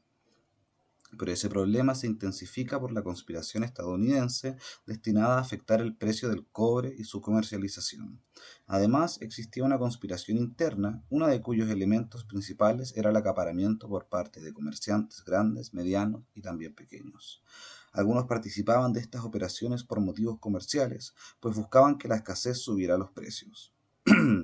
Otros lo hacían por motivos políticos, pues con ellos perseguían crear condiciones para el fracaso de la unidad popular. En todo caso, el desabastecimiento es un problema que desarticula la vida cotidiana. Uno de sus efectos más perniciosos son las colas, que ocupaban a veces una parte importante de la jornada de los compradores. ¿Cómo reaccionó el gobierno frente a este grave problema que hacía aparecer cómo fracasaba la política económica? Trató de aplicar una política de masas. Para ello implementó la Junta de Abastecimiento y Precios, la JAP. Estas eran organizaciones de base con las cuales se pretendía impulsar la participación popular en la lucha contra el acaparamiento. Más tarde el gobierno implementó una dirección encargada de problemas, en la cual participaban oficiales de las Fuerzas Armadas, entre ellos el general Alberto Bachelet. Pero las colas no terminaron, sino inmediatamente después del golpe cívico-militar. Ello muestra la magnitud del acaparamiento que se pone de manifiesto por la celeridad con que se resolvió. Tiene un punto y bueno. El proyecto demócrata cristiano de las áreas de la economía. Eso es un subtítulo. En febrero de 1972 es aprobado por el Congreso Pleno el proyecto de las áreas de la economía presentado por la democracia cristiana, apoyada por el Partido Nacional. Este proyecto decide dos cuestiones fundamentales. Primero, se deroga la disposición derivada de un decreto formulado por la efímera República Socialista de 1932 que la Unidad Popular utilizaba para realizar intervenciones de empresas. Segundo, se decide que cualquier decisión futura sobre expropiaciones debería ser, en cada caso, sujeta a una ley. Ante este hecho, el gobierno decide vetar los aspectos que considera más problemáticos del proyecto aprobado. Al hacerlo, se genera una discusión sobre las mayorías y los procedimientos para la aprobación de los vetos por el Parlamento. La oposición sostiene tres cuestiones. A. Que el rechazo de los vetos debe hacerse por mayoría simple de los parlamentarios en funciones. B. Que el Tribunal Constitucional no era competente para decidir sobre el tema. Y C, que si el gobierno deseaba insistir debía someter el problema a un plebiscito. La Unidad Popular, a su vez, reivindicaba la competencia del Tribunal Constitucional e insistía por que los vetos debían rechazarse por 2/3 de los parlamentarios.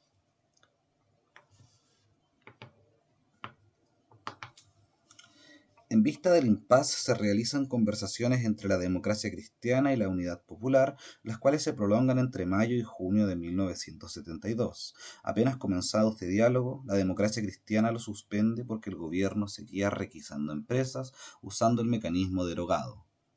Más adelante se reanudan suspendiéndose luego porque el negociador gubernamental no podía tomar decisiones sin consultar al presidente o a la máxima dirección de la Unidad Popular. Esto es lo mismo que pasó en la toma de Juan Gómez Millo este año, en menor medida. Más tarde se reanudan de nuevo, pero se vuelven a suspender porque la mayoría de la Unidad Popular no está conforme con los acuerdos negociados por un militante del PIR. Ello conduce al retiro de este partido del gobierno. Finalmente, en mayo, las conversaciones fracasan porque la democracia cristiana convierte en un punto no transable la existencia de cuatro áreas de la economía, siendo la última las empresas de trabajadores. Lo que menos se comprende respecto a este último impasse es el rechazo de la unidad popular de las tesis demócratas cristianas. Ello revela el carácter pasional de la discusión, pues es esa efervescencia la que conduce a la izquierda a rechazar una propuesta planteada por un partido opositor, pero de claro contenido progresista. Por otra parte, estas conversaciones se realizan en un clima de alta conflictividad, puesto que por esa época tiene lugar una gran marcha opositora cuyo tema es la ilegalidad del gobierno.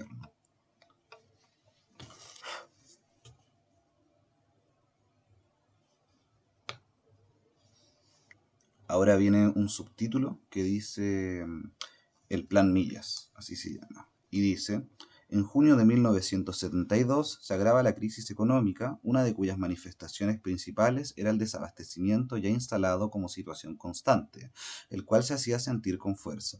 En estas condiciones tiene lugar una nueva reunión autocrítica de los partidos del gobierno, el llamado Cónclave de lo Curro.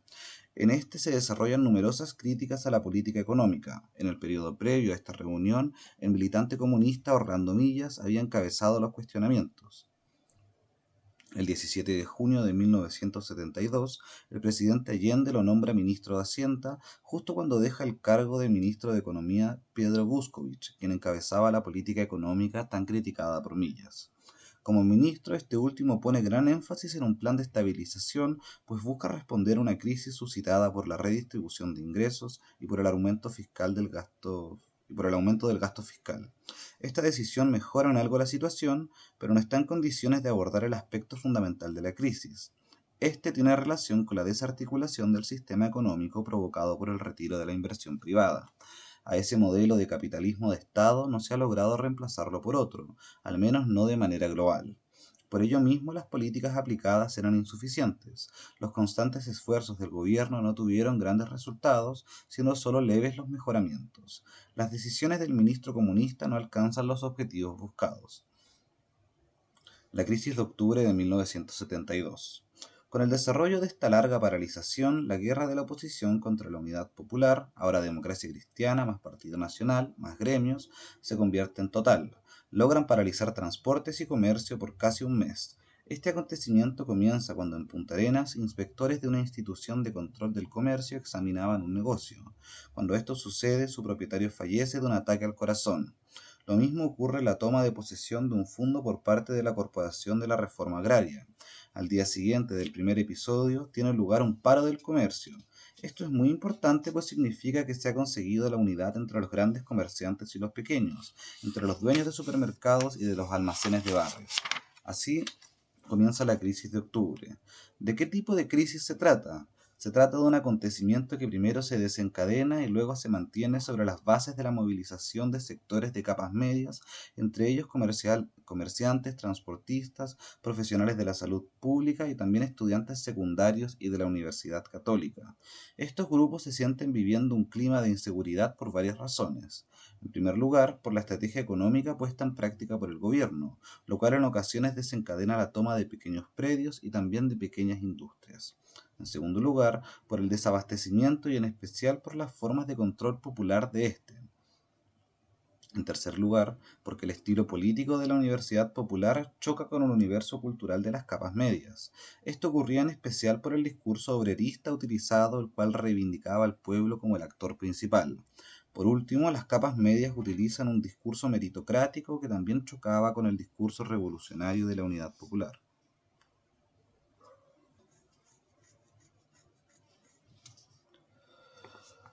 Entre las primeras se... En este paro de octubre se movilizan las organizaciones de comerciantes, tanto las grandes como las pequeñas. Entre las primeras se encuentra la Cámara Central de Comercio y entre la segunda, la Cámara de Comercio Detallista. También se movilizaron los colegios profesionales, el gremio de los transportistas, con la Confederación de Dueños de Camiones a la cabeza. También organizaciones de empleados agrícolas como la Sociedad Nacional de Agricultura o los productores de trigo del sur, entre otros. El ritmo interno de la crisis se presenta a través de diferentes momentos que aquí presento ordenados cronológicamente. El primer momento transcurre entre el 1 y el 8 de octubre. En él, los gremios explicitan sus demandas, pero éstas tienen todavía un carácter regional. En todo caso, amenazan con realizar un paro nacional si no se resuelve la situación de los precios de la papelera, si el gobierno crea un estanco de línea blanca o una empresa estatal de transportes. Aún no se cuestiona la legitimidad o la legalidad del gobierno, solamente algunas de sus políticas. El segundo momento transcurre entre el 9 y el 12 de octubre. El movimiento adquiere un carácter nacional, empezando por la huelga de los dueños de camiones. Estos últimos exigen mejorar el abastecimiento de repuestos, cuya existencia estaba afectada por la escasez de divisas. Además, agregan a sus reivindicaciones el rechazo a la clausura de una radio ubicada en el sur de Chile. Esto significa que combinan reivindicaciones gremiales con la defensa de la libertad de expresión. En esta etapa tienen lugar también bloqueos de carretera y agresiones a los transportistas que continuaban trabajando denominados por la Unidad Popular Camioneros que continúan trabajando, denominados por la Unidad Popular Camioneros Patrióticos. Eso. El tercer momento transcurre entre el 13 y el 16 de octubre. Entonces se produce la generalización del conflicto, al cual se incorporan estudiantes de la Universidad Católica y también secundarios. Se multiplican los actos de violencia con enfrentamientos entre grupos de izquierda y de la democracia cristiana. La magnitud alcanzada por el paro revela el deseo de crear caos. Más que una huelga es una insurrección o en todo caso una operación destinada a realizar un gesto hacia los militares. El cuarto momento transcurre entre el 17 y el 24 de octubre. Entonces el movimiento llega a su momento culminante, a su clímax. Una demostración de esto es que los presidentes de la Cámara y del Senado se niegan a negociar con Allende. Además, se incorpora el conflicto de los médicos de la salud pública. Los huelguistas elaboran el llamado Pliego de Chile, donde se mezclan demandas gremiales con reivindicaciones de tipo político. En respuesta a esta politización del paro, el gobierno cancela la personalidad jurídica de algunas organizaciones empresariales. El quinto momento transcurre entre el 25 y el 31 de octubre. Es un momento de declinación del conflicto. Ello ocurre porque la Unidad Popular, pese a la intensidad del paro, ha logrado mantener al país funcionando. Los partidos de gobierno, dejando de lado sus discrepancias, han actuado de un modo unificado. En esas circunstancias, la democracia cristiana plantea la urgencia de llegar a una solución institucional, por ejemplo, un gabinete que garantice elecciones democráticas en marzo de 1973. El sexto momento se desarrolla entre el 31 de octubre y el 5 de noviembre de 1972. Allende nombra un nuevo ministerio formado por importantes políticos de izquierda, como el presidente de la CUT y militares, a cuya cabeza se encuentra el comandante en jefe del ejército, general Carlos Prats. Ingresa al escenario un nuevo actor, los militares. ¿Por qué están disponibles para esta operación? Primero, porque aún tenían una postura constitucionalista desarrollada desde el fracaso de la República Socialista de 1932, la cual conservaron durante el segundo gobierno de Ibáñez, entre 52 y 58.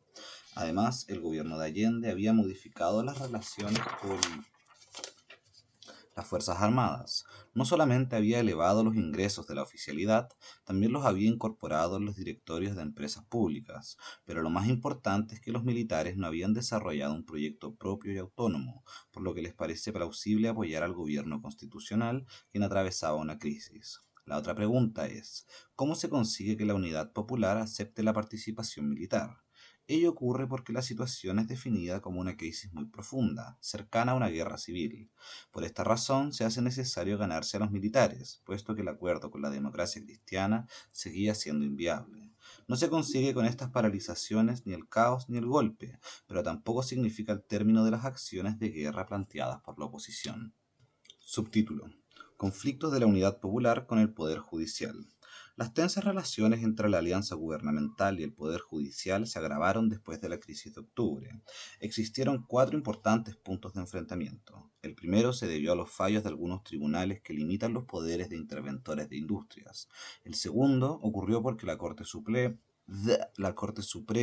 determinó la ilegalidad de la requisición de una importante industria textil, una de las más grandes del país. El tercer problema se produjo porque la Corte Marcial redujo la condena del oficial en retiro, Roberto Viax, de 20 a 2 años de presidio.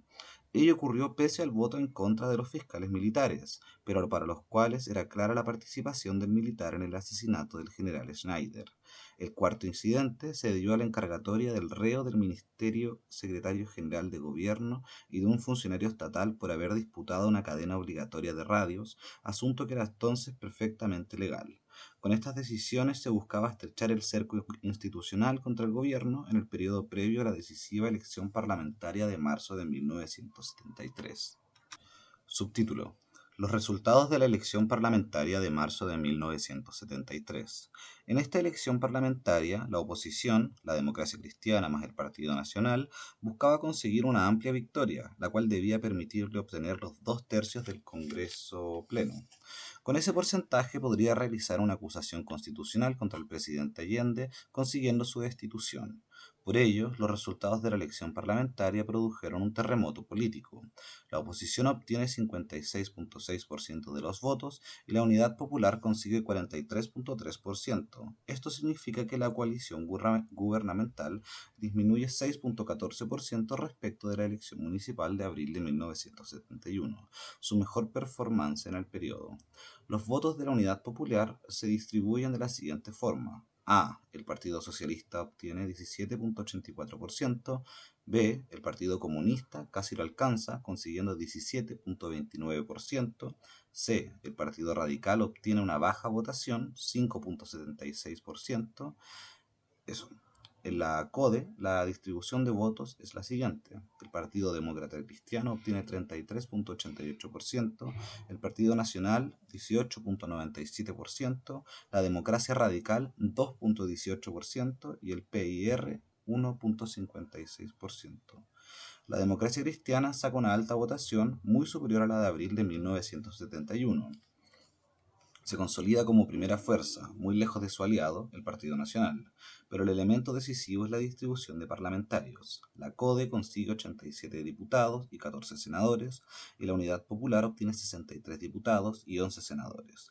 La distancia entre la CODE y la Unidad Popular es significativa, pero los primeros están lejos de haber obtenido los 2/3 de escaños que necesitaban para implementar la destitución.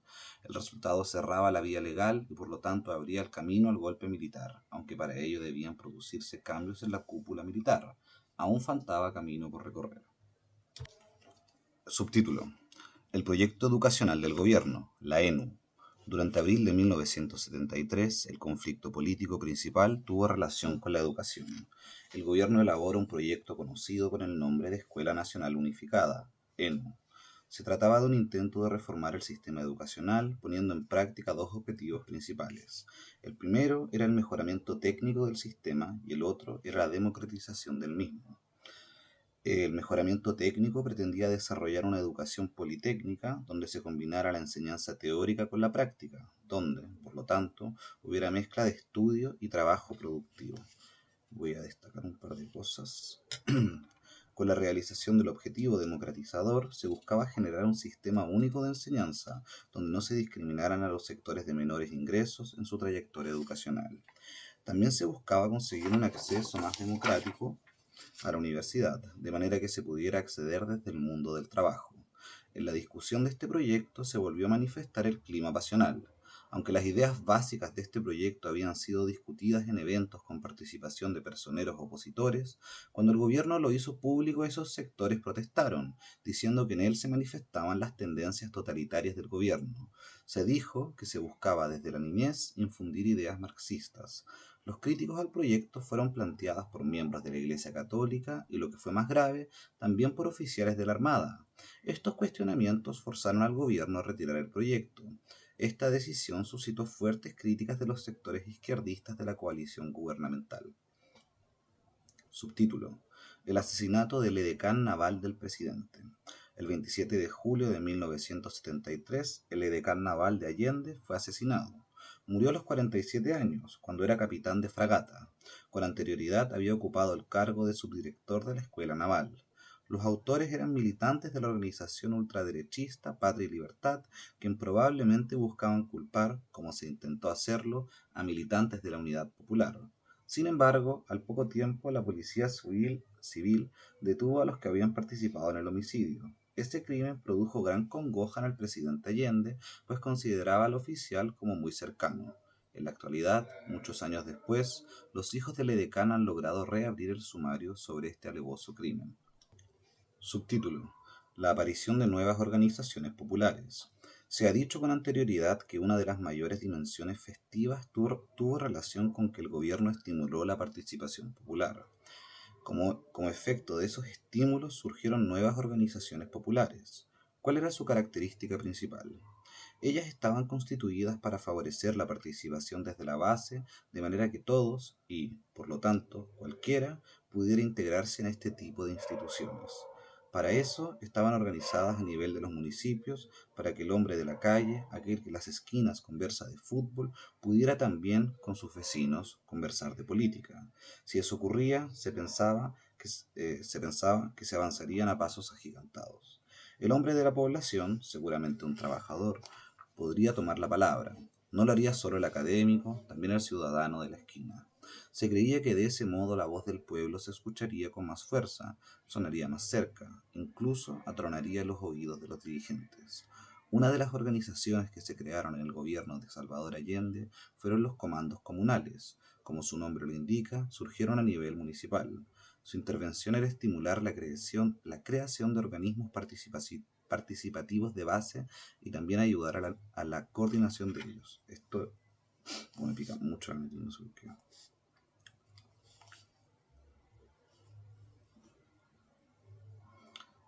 Eh, Continúo, me quedé pegado. Esto último parecía necesario para elevar el nivel de vida de la población, siendo la idea de fondo que la participación permitiría avanzar a una mejor vida. Con ello, se sacaría a los hombres de la necesidad inmediata, empujándolos hacia el futuro. La otra organización de base creada en esos tiempos fueron los cordones industriales. La función de estos últimos era semejante a los comandos comunales. La diferencia consistía en que se centraba en las industrias, especialmente las expropiadas o intervenidas.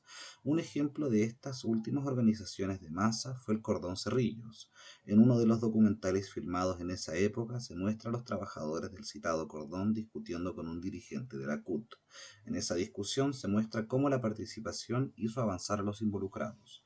Muestra cómo la posibilidad de tomar la palabra favorecía el nivel de la argumentación, permitiendo esclarecer las ideas. Tome la palabra, era el eslogan que se usaba. Estas organizaciones de base constituían además lugares de fortalecimiento emocional de los participantes, pero estaban muy lejos de ser ámbitos de preparación para la lucha armada como planteaba la oposición.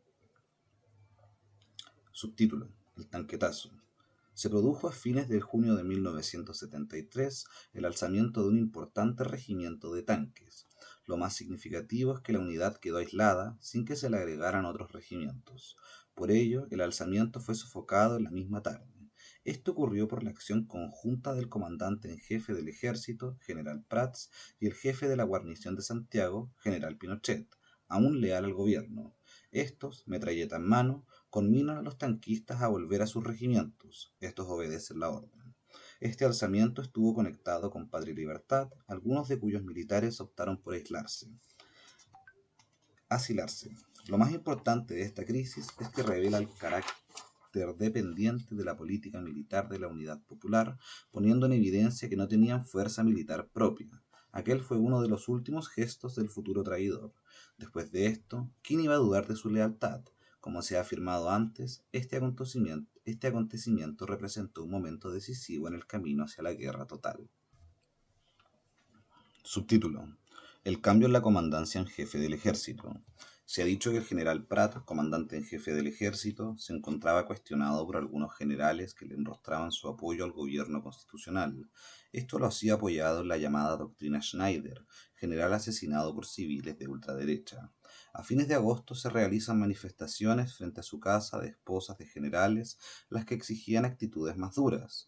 Esto lo lleva a renunciar el 23 de agosto de 1973. Al ladito el golpe. Con él también renuncian dos grandes constitucionalistas, los cuales creen que no tiene sentido permanecer en sus puestos. Allende decide nombrar en su reemplazo a Augusto Pinochet, a quien le correspondía y a quien consideraba un general constitucionalista. Todavía lo era. Se cambiaría de bando cuando se dio cuenta de que el triunfo de la conspiración era inminente. Subtítulo: La última conversación de Allende con la democracia cristiana. Se trató del postrer intento de llegar a acuerdo con el principal partido opositor. Esta reunión tuvo lugar en la casa del cardenal Silva Enríquez. El hecho que se realizara en el domicilio de la más alta autoridad de la Iglesia Católica constituye una nítida expresión del carácter dramático del encuentro. Los dialogantes sabían que estaban enfrentados a una situación crítica. Esta conversación se realiza después del conflicto de la ENU y especialmente después del tanquetazo. Además, Allende y Elwin se juntan en momentos que recrudecen los atentados con bombas a torres de alta tensión, con lo cual se buscaba mostrar que el gobierno no era capaz de garantizar el orden público. En esta atmósfera se produce este último intento de llegar a acuerdos, encuentro producido el 1 de septiembre de 1973. Pero las exigencias planteadas por la democracia cristiana frustran este último intento. Este partido exige al presidente la formación de un gabinete integrado exclusivamente por altos oficiales y además plantea que la Unidad Popular debe renunciar a su programa, haciendo además público ese rechazo. Eran peticiones imposibles de cumplir aún para un gobierno asediado. Eran exigencias demasiado altas. Hubiera sido desnaturalizante. Subtítulo: El anuncio del llamado al plebiscito. La noche del 10 de septiembre de 1973, Allende tiene clara la necesidad de un gran gesto político. En todas partes se oían rumores de un golpe. Ello ocurría aunque el gobierno carecía de un aparato de inteligencia que le permitiera discernir la verdad o caracterizar en forma adecuada la coyuntura. Se dice que esa misma noche Allende fue informado por una de sus secretarias de movilizaciones intempestivas de tropas. El rumor no lo intranquiliza, pues confía que Pinochet lo hubiese informado si ese rumor fuera cierto. En todo caso, Allende había tomado la decisión de llamar a plebiscito. Ese gesto buscaba que la ciudadanía se pronunciara respecto del largo conflicto sobre el área de propiedad social. Al final, creyendo que todavía había tiempo, Allende decide acoger el planteamiento demócrata cristiano sobre la necesidad de una votación popular. Su intuición de viejo político le hace ver la necesidad de ceder, pero esa intuición no lo lleva a darse cuenta de la traición. Ya era tarde. Pinochet había cambiado de bando, asociándose con la cúpula golpista de las Fuerzas Armadas. En ella estaba otro general recién nombrado en su cargo, el general Leyt, entonces obsesionado por extirpar el cáncer marxista. Esto lo último está entre comillas, el cáncer marxista. Extirpar el cáncer marxista, entre comillas. La traición, como se ve, tenía varias caras. Esa cúpula militar supo de antemano lo que Allende pensaba. Con el golpe impidieron el plebiscito, por tanto, la manifestación de la voluntad de los ciudadanos, apoderándose del poder total.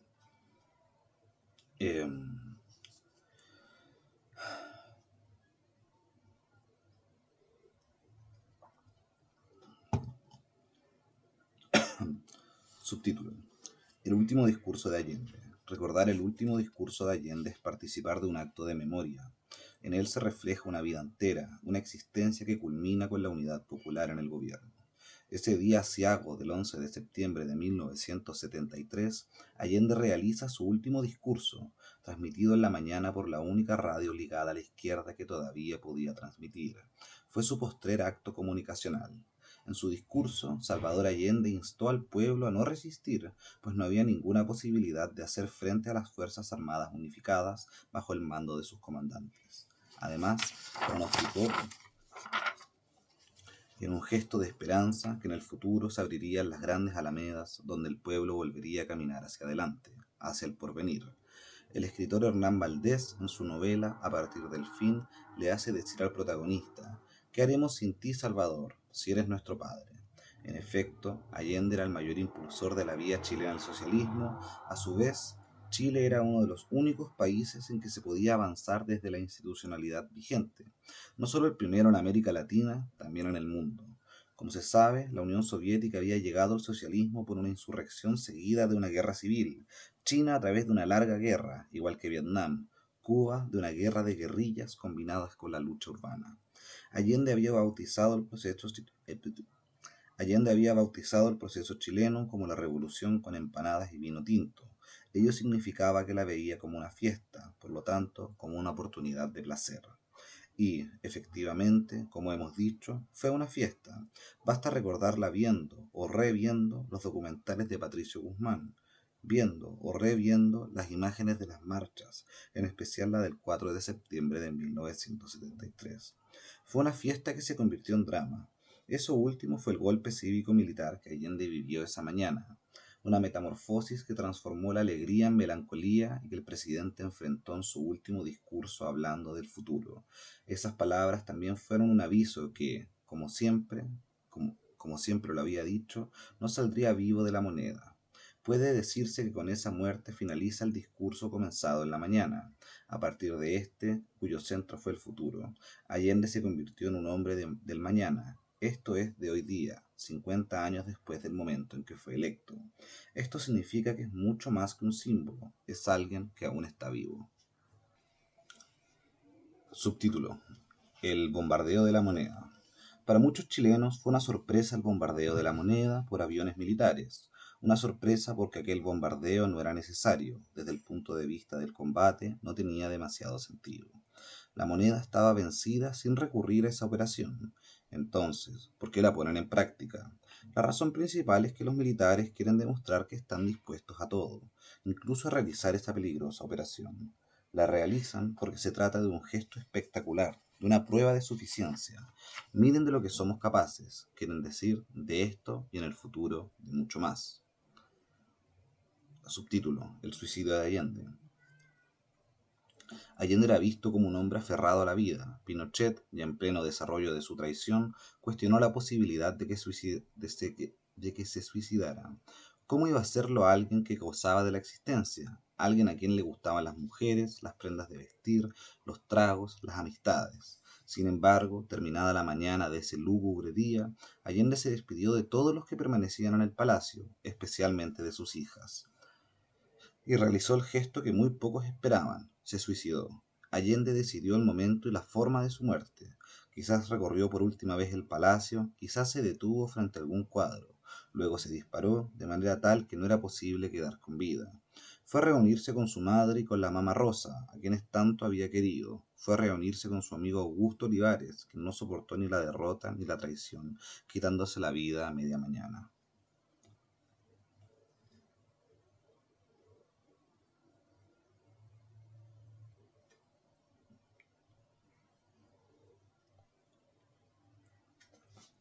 Subtítulo: Algunas discrepancias en la unidad popular. Discrepancias globales. A partir del avance del proceso que encarna la vía chilena al socialismo, se empieza a visualizar la existencia de dos tendencias contrapuestas en la unidad popular. Una es la moderada, la otra la radicalizada. La primera puede caracterizarse por el eslogan de consolidar lo realizado, la segunda por el eslogan de avanzar sin transar. La primera tendencia se apoyaba en el programa aprobado en el momento de la formación de la Unidad Popular. La otra tendencia planteaba la necesidad de ir más allá de este programa, de manera de avanzar con mayor rapidez hacia una sociedad socialista. El enfoque moderado era defendido por Allende, el Partido Comunista, el Radical y una parte del MAPU, dirigido por Jaime Gazmuri. El enfoque radicalizado era apoyado por la dirección del Partido Socialista, por la izquierda cristiana y por otra parte del MAPU, dirigido por Óscar Guillermo Garretón. La segunda tendencia era además reticente a llegar a acuerdos con la democracia cristiana. Consideraba que ello obligaría a hacer concesiones de carácter reformista. A su vez, la tendencia moderada, con Salvador Allende a la cabeza, insistía al contrario. insistía al contrario en impulsar conversaciones. Ese grupo estimaba que era fundamental llegar a acuerdos con el Partido Social Cristiano y, de ser posible, ampliar la unidad popular hacia el centro. Es interesante señalar que esa es una de las principales conclusiones del libro de Enrico Berlinguer, líder del Partido Comunista Italiano, titulado Lecciones sobre Chile. El otro día Noam Titelman me escribió una notita acerca de esta cuestión, muy buena, nexante. Este era uno de los principales líderes del eurocomunismo. Como se sabe, las conversaciones con ese centro excéntrico fracasaron. Se ha dicho que uno de los últimos motivos fue la tesis de una cuarta área de la economía que comprendía las empresas de trabajadores, entre las cuales debía haber incluso bancos. Los demócratas cristianos la veían como una forma de poner en práctica el enfoque comunitario, lo que la izquierda, al principio sorprendida, rechazó. El carácter pasional de la lucha política, convertida por la oposición en guerra, hizo imposible este tipo de apertura. Discrepancias episódicas. La primera tiene lugar el 16 de enero de 1972, fecha de una doble elección complementaria. Una es la elección de un senador por O'Higgins y Colchagua, la otra es la elección de un diputado por Linares. La de senador se debe al fallecimiento de un parlamentario demócrata cristiano, la segunda a la ida del país de un diputado derechista, impulsado aparentemente por el miedo. En los dos comicios la Unidad Popular fue derrotada. En la senatorial el demócrata cristiano Rafael Moreno le ganó al socialista Héctor Olivares. El primero había sido senador y durante el gobierno de Frei Montalva el principal ejecutivo de la Corporación de la Reforma Agraria. Su contrincante era presidente de la Confederación de Trabajadores del Cobre y diputado por Rancagua. Ganó la elección el demócrata cristiano, obteniendo 53.18% de los sufragios contra 46.82%. Una competencia relativamente ajustada. Sin embargo, en Linares el candidato de la oposición, el militante derechista Sergio Díaz, le dio una paliza a la candidata de la Unidad Popular, María Eliana Meri. Obtuvo el 58.62% de los sufragios contra un débil 41.38%. El candidato opositor había sido dirigente del Partido Conservador y tenía ya una carrera como parlamentario. La candidata de la Unidad Popular era hermana de Hernán Berí, un ingeniero agrónomo que fue asesinado el 30 de abril de 1970 cuando ejercía su trabajo en la reforma agraria, en la misma provincia de Linares. La campaña electoral de la candidata de la Unidad Popular, militante de la izquierda cristiana, estuvo marcada por el tono izquierdista. En ella tuvo una importante participación el MIR. Esta organización incluso planteó tomarse los fondos de la provincia y expropiarlos, sin tomar en consideración la legislación en curso. Se trataba de un llamado a ir más allá del programa. Esto suscitó, incluso durante la campaña, las críticas del Partido Comunista y del Partido Radical. Después de conocidos los resultados, el presidente del Partido Demócrata Cristiano habló de un triunfo de los sectores democráticos y llamó al gobierno a rectificar. Salvador Allende, como respuesta, nombró un nuevo ministerio con participación del Partido de Izquierda Radical, el cual, pese a su nombre, se ubicaba al centro. Además, hizo algo aún más importante: envió al Parlamento un proyecto donde indicaba las 91 empresas que serían susceptibles de expropiación. Con este acto definió el panorama, sobre todo señalando sus límites. No habría más expropiaciones que las indicadas en el proyecto. Esto está muy interesante.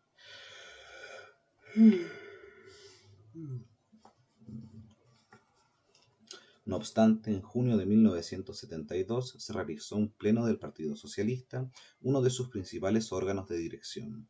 En el informe se planteó la necesidad de un nuevo proyecto constitucional. En este último se permitiría la nacionalización de más empresas que las señaladas en el proyecto gubernamental y también la expropiación de todos los predios de más de 40 hectáreas de riego básico. Este planteamiento suscitó la inmediata crítica del Partido Comunista, el cual señaló que estas propuestas sobrepasan el programa. El 27 de julio de 1972 se realizó en Concepción un evento denominado Asamblea del Pueblo. En ella participaron los partidos de la Unidad Popular, menos el Partido Comunista, más el MIR. En esta reunión se formuló una severa crítica al presidente Allende y a la conducción del proceso. Se planteó, además, que debía elaborarse una nueva estrategia de construcción socialista yendo más allá de la institucionalidad. Ella debería provocar la creación de un poder dual, de modo que fuera surgiendo de manera rápida un nuevo tipo de Estado cuya primera materialización sería la Asamblea del Pueblo. Allende se reunió con los presidentes de los partidos de gobierno y les entregó una carta donde, contra ese proyecto, defendía la vida chilena y llamaba a la unidad de la coalición. Casi simultáneamente tienen lugar tomas de industrias en el sector Cerrillos. Nuevamente las opiniones de Allende, que se manifestó en contra, fueron desoídas. En agosto de 1972 se produce un enfrentamiento en la población Luermida entre detectives y pobladores. Esta situación provoca la muerte de un poblador. A propósito de este hecho, el MIR realiza una violencia crítica, afirmando que lo sucedido era producto de la política reformista.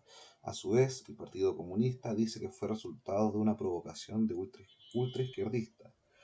En todo caso, el presidente Allende fue a la población Lormida el 7 de agosto de 1972, acompañado del ministro de Vivienda, y en esa ocasión discutió con los dirigentes poblacionales, entre los cuales se encontraba Osvaldo Romo, posteriormente un torturador de la dictadura cívico-militar. Es evidente que la muerte de un poblador, como consecuencia de la acción de funcionarios estatales, produce fuertes críticas internas en el gobierno y en la coalición. La respuesta de Allende fue destituir al director de investigaciones, quien era su amigo y con quien había viajado a Vietnam. Hubo errores de la Unidad Popular, algunos aquí señalados, pero todos hay que colocarlos en el contexto de la guerra total planteada en conjunto por el Partido Nacional y la democracia cristiana. Subtítulo: Los militares constitucionalistas. Aunque el golpe militar fue realizado por todas las ramas de las Fuerzas Armadas, no todos los militares participaron de la conspiración. No estuvo involucrada en ella ni el general Prats, lo que posteriormente pagó con su vida, ni otros generales que decidieron retirarse con él, uno de los cuales era el general Pickering. Tampoco quisieron involucrarse, entre otros, el jefe militar de Talca, el general Jaña, ni el coronel Rebeco, a cargo de Calama. Asimismo, un grupo de oficiales en su momento criticaron severamente al general Arellano Stark por su operación represiva, especialmente radicada en el norte. También un grupo de oficiales y suboficiales de la Fuerza Aérea terminaron presos por órdenes del general Leyt, pues apoyaron hasta el final al gobierno constitucional. Estaban encabezados por el general Alberto Bachelet, que murió en la cárcel, víctima de las torturas de sus propios compañeros. Entre otros generales leales al gobierno popular estaba el general Sergio Poblete, quien desde las torturas y la cárcel partió al exilio en Bélgica, que nunca más volvió a vivir en Chile. En ese país tuvo importantes tareas profesionales, llegando a trabajar como ingeniero aeronáutico de la empresa Airbus. A su vez, el capitán Raúl Vergara, quien había estudiado la carrera de Economía en la Universidad de Chile, fue su secretario de Aviación en uno de los gobiernos de la Concertación. Con anterioridad, había participado en la fundación de la Fuerza Aérea Nicaragüense. Él también estuvo preso y fue torturado, como todos sus compañeros de la Fuerza Aérea. Todos estos oficiales fueron sometidos a un consejo de guerra por el solo hecho de su apoyo al gobierno constitucional. Ninguno de ellos había participado en acciones militares contrarias a la Junta de Gobierno que se instala en el poder el 11 de septiembre. Subtítulo: Las dos posturas de la DC inmediatamente después del golpe cívico-militar. En la democracia cristiana, en los días siguientes al golpe cívico-militar, se desarrollaron dos posturas antagónicas. Esta puede considerarse una situación típica de un partido donde conviven tendencias opuestas. Pese a las dos rupturas experimentadas por la organización, las cuales condujeron a la formación del MAPU y de la izquierda cristiana, seguían existiendo en el partido visiones diferentes y, en algunos casos opuestas, sobre algunos problemas, en algunos casos cruciales. Una postura fue favorable al golpe. Los principales propulsores de esta posición fueron Eduardo Frei Montalva y Patricio Elwin. Es conocida la carta que el primero le envía al demócrata cristiano italiano Mariano Rumor, donde justifica el golpe. Afirma que la democracia cristiana nació para defender las libertades públicas y que esa ha sido su postura invariable. Además, defiende a su gobierno, según él, atacado injustamente por la izquierda, y critica, sin atenuantes, al gobierno de la Unidad Popular, diciendo que avanzaba hacia la instalación de una dictadura totalitaria. Sin embargo, no realiza ninguna referencia a la conspiración urdida por el general Viaux y el general Camilo Valenzuela para impedir el acceso de Allende al gobierno, lo que llevó al asesinato del entonces comandante en jefe del ejército, general Schneider. La otra postura fue contraria al golpe cívico-militar. Ellos dicen: condenamos categóricamente el derrocamiento del presidente constitucional, señor Salvador Allende, del cuyo gobierno fuimos invariablemente opositores. Nos inclinamos respetuosos ante el sacrificio que él hizo de su vida en defensa de la autoridad constitucional. Afirman, además, que dentro de los cauces democráticos se habría podido evitar un eventual socialismo autoritario, sin necesidad de pagar el costo de vidas humanas que producen las soluciones de fuerza. Firmaron esa declaración 15 militantes de la democracia cristiana, entre ellos algunos importantes dirigentes como Bernardo Leyton, Renan Fuentealta, Andrés Elwin, Mariano Ruiz Esquide, Ignacio Palma, Jorge Donoso, Claudio Huepe, Belisario Velasco e Ignacio Balbontín, entre otros. En todo caso, posteriormente Eduardo Frei Montalva cambió de posición al darse cuenta de la naturaleza brutalmente represiva de la dictadura cívico-militar. En estas circunstancias realizó un importante discurso en el Teatro Caupolicán para oponerse al plebiscito que impuso la Constitución de 1980. Esas posturas críticas condujeron a su muerte en una clínica privada donde se realiza inicialmente una cirugía menor, producto de maniobras de médicos ligados con los servicios de inteligencia. Incluso Patricio Aylwin, otro acérrimo crítico del gobierno, sostuvo algunos años después que si se hubiese imaginado lo que vendría, hubiese llegado a acuerdos con Allende. Subtítulo: lo que viene después, la dictadura cívico-militar. No es posible terminar un libro sobre la unidad popular sin hablar de la dictadura, porque en ella se materializa la traición de Pinochet. Como se ha dicho, este había convencido de su lealtad tanto al general Prats como al presidente Allende. ¿Cuáles fueron las principales características de esa dictadura? Ella fue cívico-militar, contrarrevolucionaria, terrorista, personalista y con proyecto. Primero, cívico-militar. En general se le menciona solamente como militar, pero en ella tuvo una importante participación una lanza de civiles integrada por economistas, los más importantes de ellos posgraduados en Chicago, y por personeros ligados al movimiento gremialista encabezados por Jaime Guzmán. Segundo, contrarrevolucionaria. Esto significa que actuó para borrar las huellas de los gobiernos anteriores, por supuesto las de Allende, pero también las de Frei Montalva con su reforma agraria. Tercero, terrorista, lo que significa que llevó la represión hasta el límite. Puso en prácticas apreciamientos, torturas, hizo desaparecer cuerpos, arrojó cuerpos al mar. Todo esto lo realizó en forma masiva, fueron cientos, llegaron a ser miles. Cuarto, personalista, lo que la diferencia de la brasilera de 1964 y de la argentina de 1966. En estos dos lugares el poder fue rotativo en la cúspide, mientras que en Chile Pinochet se apoderó de la presidencia durante toda la duración de la dictadura. Quinto, con proyecto, incluso el paso de una economía con intervención del Estado a una economía de mercado marcada por un neoliberalismo extremo y por una cultura mercantilizada. Liberalismo. Eso. Esos son los rasgos principales de esta dictadura cívico-militar de larga duración, la cual sucedió al gobierno democrático de Salvador Allende. La puesta en marcha de ese proyecto de refundación del capitalismo chileno es una de las explicaciones de la significación de la dictadura. También lo es de carácter represivo, una transformación de este tipo, la cual generaba, por ejemplo, altas tasas de cesantía, no podía realizarse sin utilizar. Bueno, pico. Por ello, así como hay que recordar como una fiesta el periodo del gobierno de Allende, hay que recordar con tristeza esos años de persecuciones. Y el último capítulo, es una página nomás, que tiene un subtítulo que dice, para comenzar. Y dice, pero no volvió la fiesta de antaño. Entre 1989 y 2005 se vivió el tiempo de los enclaves autoritarios, pues existía una democracia semi-representativa con senadores designados. Por ello hay que recordar el gobierno de Salvador Allende, el periodo más democrático del siglo XX chileno. ¿Cómo olvidar la gran marcha del 4 de septiembre de 1973? ¿Cómo olvidar las nuevas organizaciones populares que fueron surgiendo? ¿Cómo pueden olvidar los opositores que realizaron el paro de octubre de 1972 sin ser víctimas de torturas, sin perder la vista? Algunos se lamentan porque no se defendió al gobierno, pero se evitó una guerra civil, probablemente una guerra perdida. Los izquierdistas de la época fueron víctimas, pero no fueron victimarios. Sí lo fueron quienes crearon una larga dictadura de la cual muchos ni siquiera se avergüenzan.